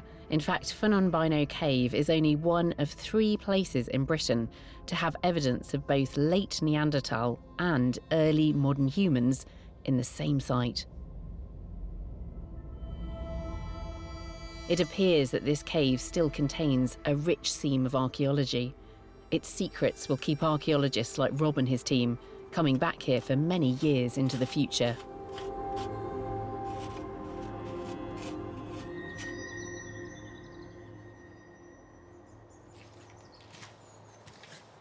Most archaeological excavations tend to take place over a single block of time, particularly if they're related to construction and development. University excavations, on the other hand, usually take place over just a few weeks in the summer, but the archaeologists will keep coming back if there's plenty to find. One such dig near Bristol has turned into a real labour of love. It's been going on for well over a decade and is now just coming to a close. Just north of Bristol, close to the mouth of the Severn Estuary, sits beautiful Berkeley Castle. It's the oldest building in England, still inhabited by the same family, whose ancestors began building it in the 11th century. In 2010, Digging for Britain was on site with Bristol University archaeologists who wanted to understand what was happening here before the castle was built. This year, we return to Berkeley with Professor Mark Horton and Dr. Stuart Pryor, who are searching for more evidence of the origins of this site. It's unique to be able to tell this story of ourselves in one place, and here in Berkeley encapsulates that idea. When they first started their dig, they suspected the site had been home to an 8th century Saxon minster. But the scale of the monastic settlement proved much greater than they imagined.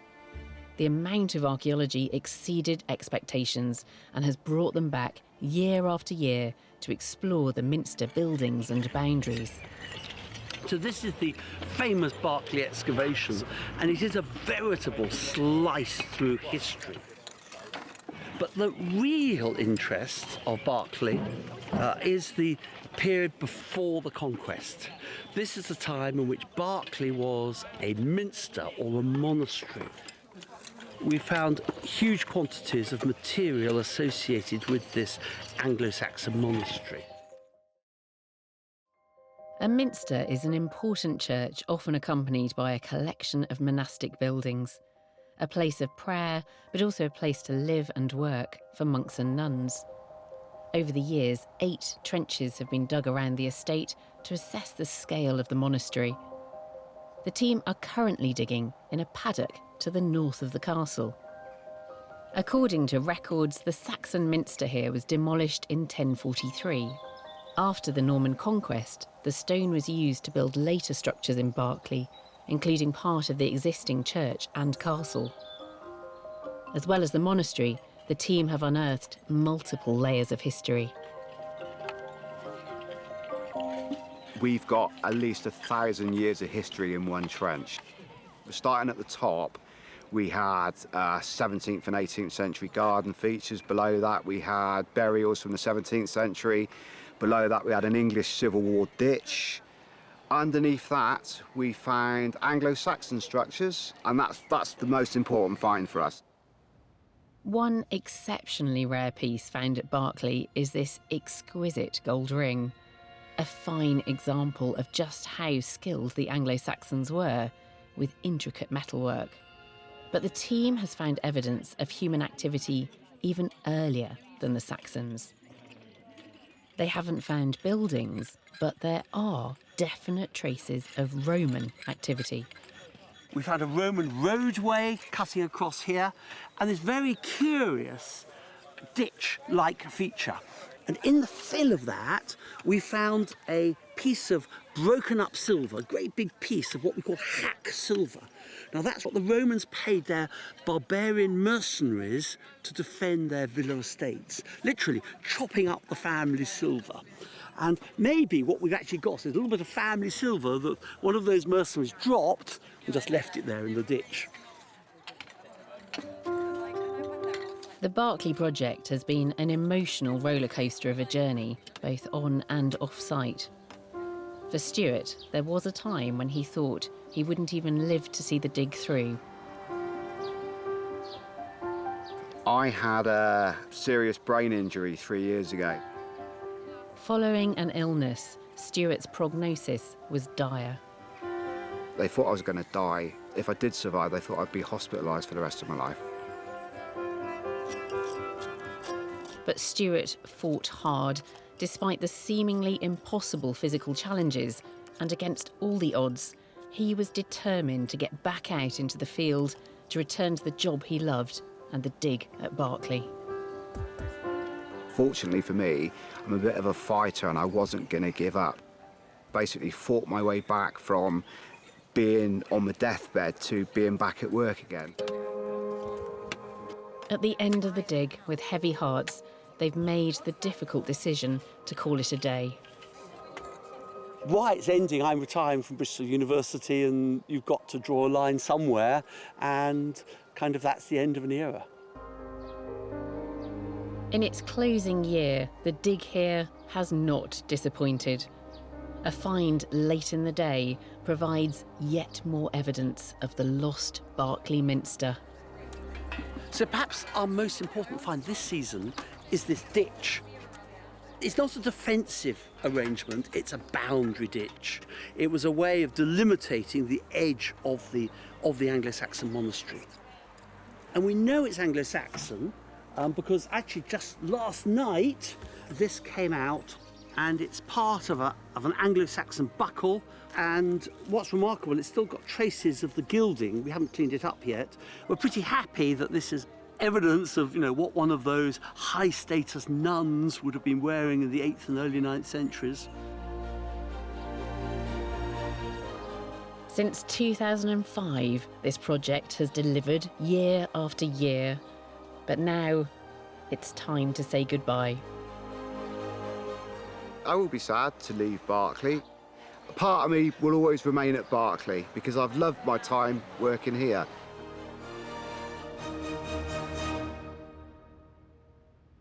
So tell me what you've found then. Summarise this kind of 15 years of digging. So essentially, we were looking to prove that there was actually a minster at Berkeley because nobody even knew just when we started that there was actually the minster at Berkeley. What do the finds tell you, and why do they make you think that this was actually a minster? So we've got evidence for probably maybe a scriptorium. So if you were a king and you wanted to get any writing done, you would go to a monastery or a nunnery and get your Anglo-Saxon documents drawn up. And so we've got evidence for that in the finds. So we've got this lovely little thing here, which is the astle. So an astle is a pointer for, well, keeping your place in a book, isn't it? That's right. You can see there's a little Celtic cross in there. So here it would have attached onto a bone pin. Yeah. And then when you get to the end of your page, you use the little round bit to turn over your medieval vellum parchment or the page. So that's a beautiful object in its own right, but it's telling us something really important about Berkeley. It's telling us that there were people reading and writing. Reading and writing. Yeah. Yeah, so it's a long-standing, powerful religious community. What kept you going back? We just didn't get to the end of all the... I mean, you keep going down and keep going down normally until you run out of archaeology. And we haven't. We've got pottery, we've got metal artefacts, we've got all sorts of things that are Roman in origin. We've got a tiny little scalpel. Oh, yeah, can I have a look? Yeah. So would that have been used surgically, do you think? I think surgically, or at least in some sort of bathroom kit. So if you're chopping up your makeup and that sort of thing, or herbs and spices. Lovely. Yeah. And what about that pin? Is that I think that's almost certainly a clothes pin. But you can see under the camera there. Oh, the head of that is really ornate. But yeah, it's for holding your clothing together before buttons were invented. And then you've got strap ends. Yeah. Come look at that one. That's one of my favourite finds. It's like a little dragon's head. You can just see where the strap would have fitted. That's amazing. Oh, yeah. Yeah. The Anglo-Saxons did love hiding little animals and faces and things. That's it, yeah. And then next is one of my favourite finds, which my students gave the name of the Berkeley gnome. And if you put it under the camera, you can see it's a little face. It does look like a gnome. Yeah. So imagine a crossguard on a dagger. Yeah. Yeah. On either end of it, you've got one of those little terminals. Right. Yeah. And we've got an arrowhead. Yeah, that's almost certainly 15th century, I think. Imagine being shot from the castle walls from one of those. So you've got find specialists. Yes, they're looking at all of these now, poring over them, trying to work out what they all are. So we've got 15 years of research findings trying to work out exactly what they all are. Yeah. For our final report. And then it brings us right up to our 1980s builder's Casio watch, or gardener's Casio watch. A very precious archaeological item, that, Stuart. Well, we do total collection, so our students pick up everything they find, you know. So Yeah. if it's in the trench and it's buried, it's a find. Yeah, you know? it was in the ground. It was in the ground, and somebody lost their digital watch, and one of my students found it. Very beautiful thing, Stuart. Well, you know, in 200 years' time, I'd have never seen one before. Yeah. And they're mystified as to what it was, yeah? They'll be able to get it out of the collection at Yeah, Barracuda that's it, Castle. yeah, absolutely.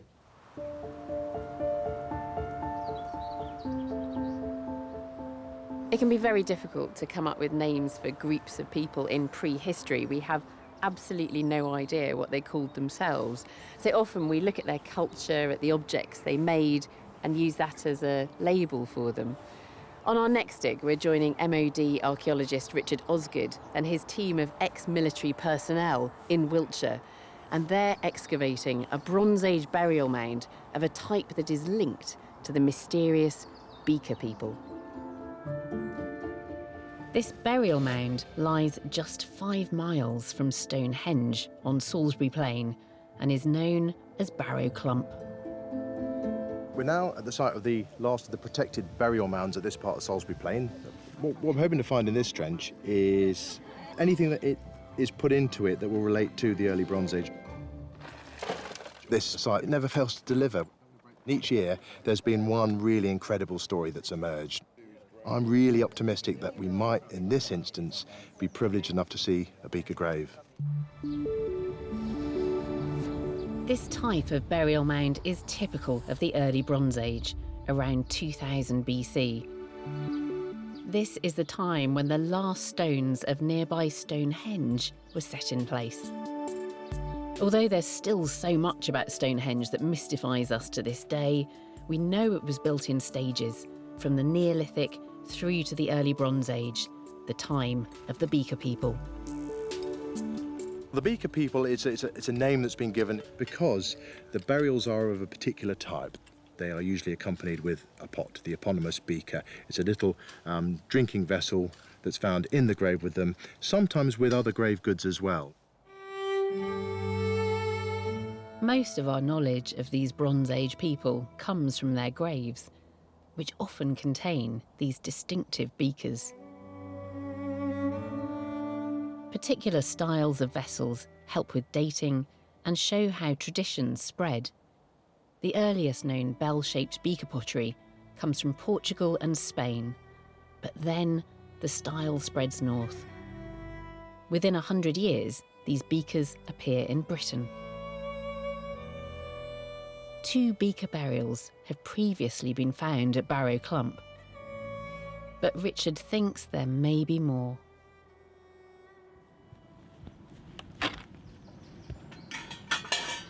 And it's not long before the team starts to uncover human remains. Well, the jumble of bones is a jumble of bones, but it appears quite likely that this jumble of bones is a secondary feature. Beaker burials are typically found under the centre of a mound, often surrounded by a large ring ditch. This would have been dug out by hand using tools such as antler picks and cow shoulder blade shovels, tools often found left behind in the ditches. Some mounds would be reused for secondary burials. These bones are most likely to be from a later time, not a beaker burial, as they're so shallow. That's the trouble with it, because ordinarily, if you're just dealing with a single skeleton, or even a couple of skeletons, you know what's attached to what, so you know what you're going to expect when you're cleaning them up. With this being a total jumble, you've just got to be very careful, because you don't know exactly what you're going to find. As they dig deeper into the mound, the team find a barbed and tanged flint, typical of the Bronze Age. It's a rough out for an arrowhead, so it's not complete. Somebody's started work on it, and they decided not to go any further with it. It's a really nice find, and it's definitely Bronze Age. Barrow Clump is officially protected as a scheduled monument. Despite this, it's also today part of an agricultural landscape and an area of intensive military training. There's loads of things that could threaten archaeology on a military training area. A tank is 60 tons, it's a really, really heavy thing. that driving over a burial mound could potentially do a lot of damage. So what we're looking at here is just evaluating precisely how damaging those entities are. Measures have been put in place to remind the army of the important heritage here, but there are some local residents who are harder to control. We put signs up just to make it extra clear. Big spade, sign saying no digging. What it doesn't do is tell badgers how to read. The really big problems are burrowing animals. And over the years, we've been finding a lot of archaeology that's been brought out from the badger sets.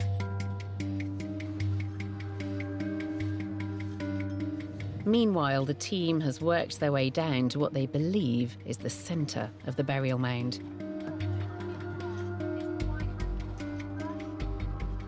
They've just come across a set of human remains. I can see from here the femur and the pelvis of an individual. The bones look in really good condition. So we're really excited because you've got what we've been looking for the whole 3 weeks in one small hole in this barrow.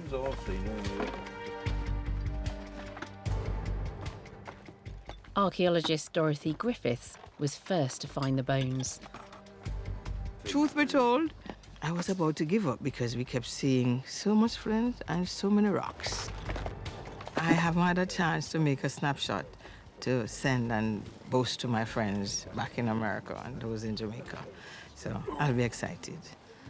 Having not done archaeology for over 17 years, I am, as I said, overjoyed. As the rest of the remains are revealed, the team are confident that this is a beaker burial. But they have yet to find an actual beaker. The real hope is that there's going to be a beaker at one end. That would be the real triumph of this dig.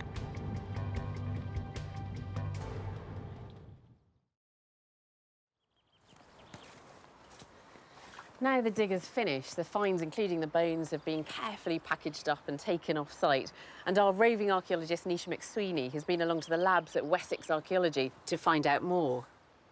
At the Wessex post-excavation, I'm hoping project manager Phil Andrews has been able to establish whether it was a beaker burial they found. Is this beaker from the burial? This unfortunately isn't. This was found probably about a couple of 100 metres away, but the burial we had didn't have a vessel. In fact, it didn't have any grave goods with it.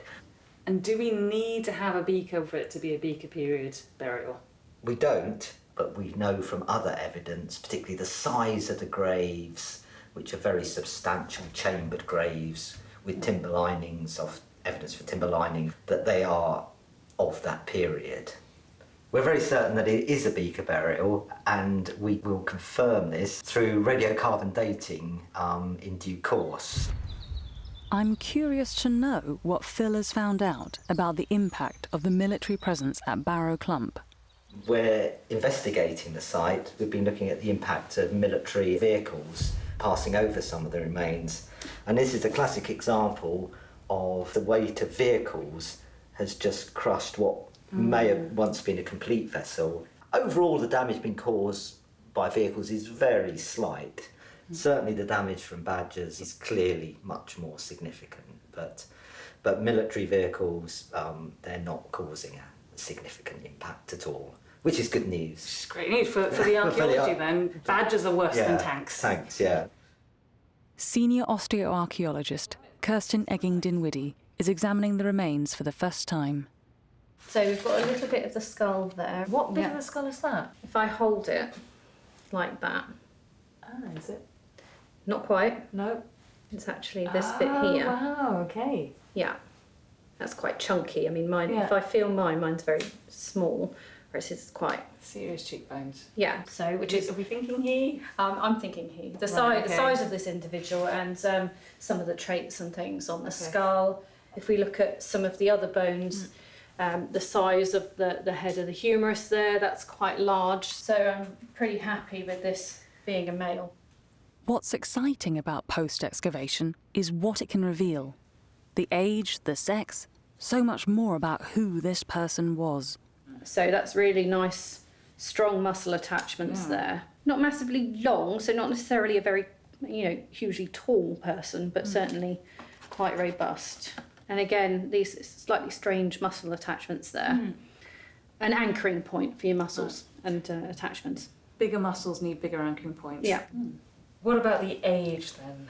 Okay, so we've got the ends of the bones are completely fused on. Not only is it fused, it started to get these osteophytes, these bony growths at the edges, which is a sign of wear and tear. It's not just an adult then, it's an adult who's then lived longer and seen wear and Yes, tear. certainly into the 40s, possibly up to mid-50s.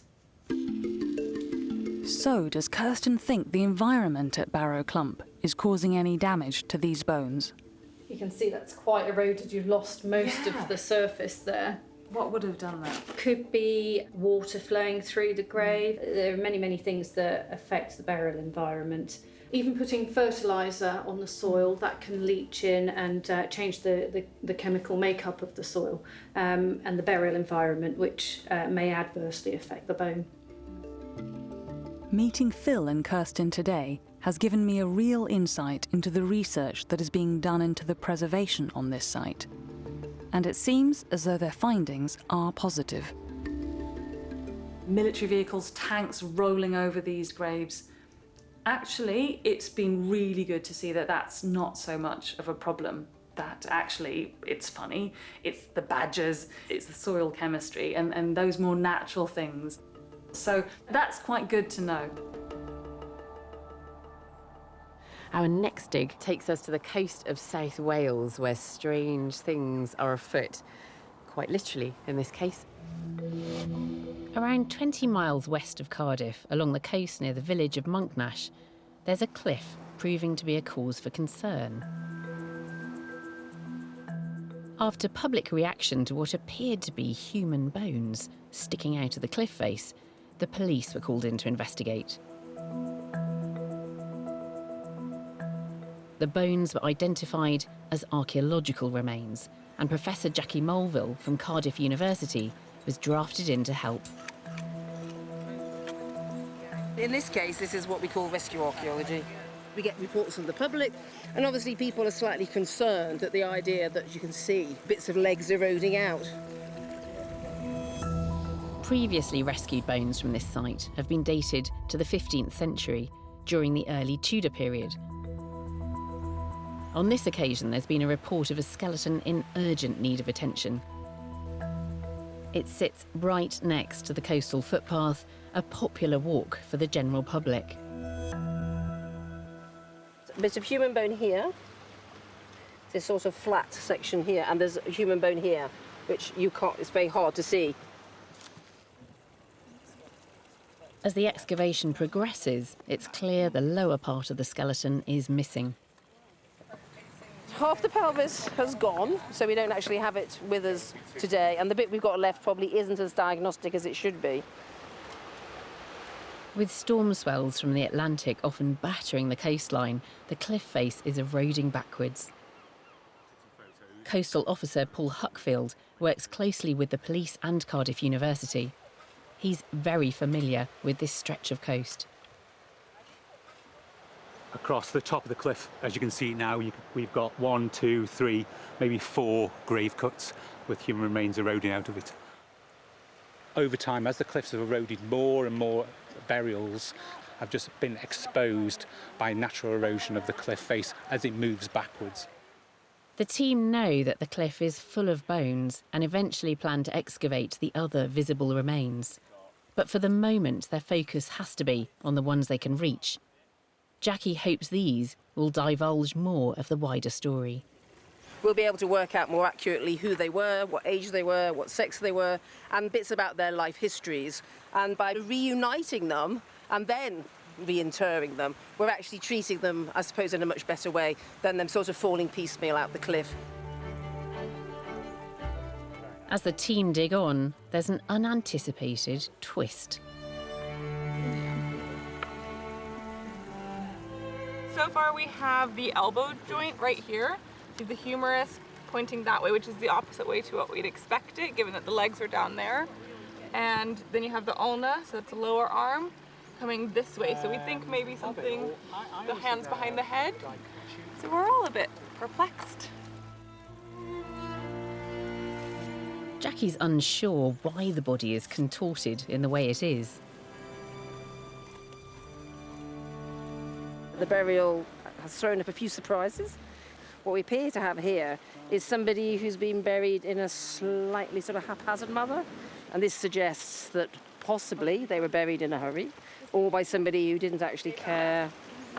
It could be that they're actually compressed in a grave that's too small because the person didn't have time, or perhaps didn't want to make the investment to make a grave that was the right size for them. So it is unusual. The coastal location and unorthodox positioning of the bodies has given rise to a number of theories as to who these people might be. One theory suggests they could have been victims of shipwrecks, and local legends tell of wreckers. These people would put lights around the necks of sheep, walking them along the cliff top to lure ships onto the rocks. For centuries, wrecking ships to loot cargo was a very profitable activity. Over the course of the day, the archaeologists begin to reveal the rest of the skeleton. We're making really good progress. We can now see most of the head. We've got the mandible exposed. You can also see sort of the ribs, the pelvis and the lower back. So we can see we've got the full torso of an individual who's sort of slightly twisted.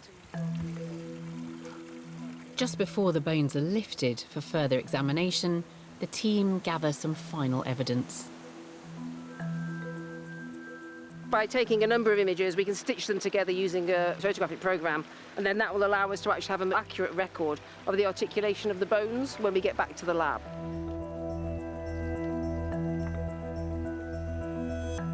These burials seem to be part of an unknown graveyard, or at least there are no marked graves up on the top of the cliff. No, so there's no marked graves, but people have been found for decades, really, so since the 1980s.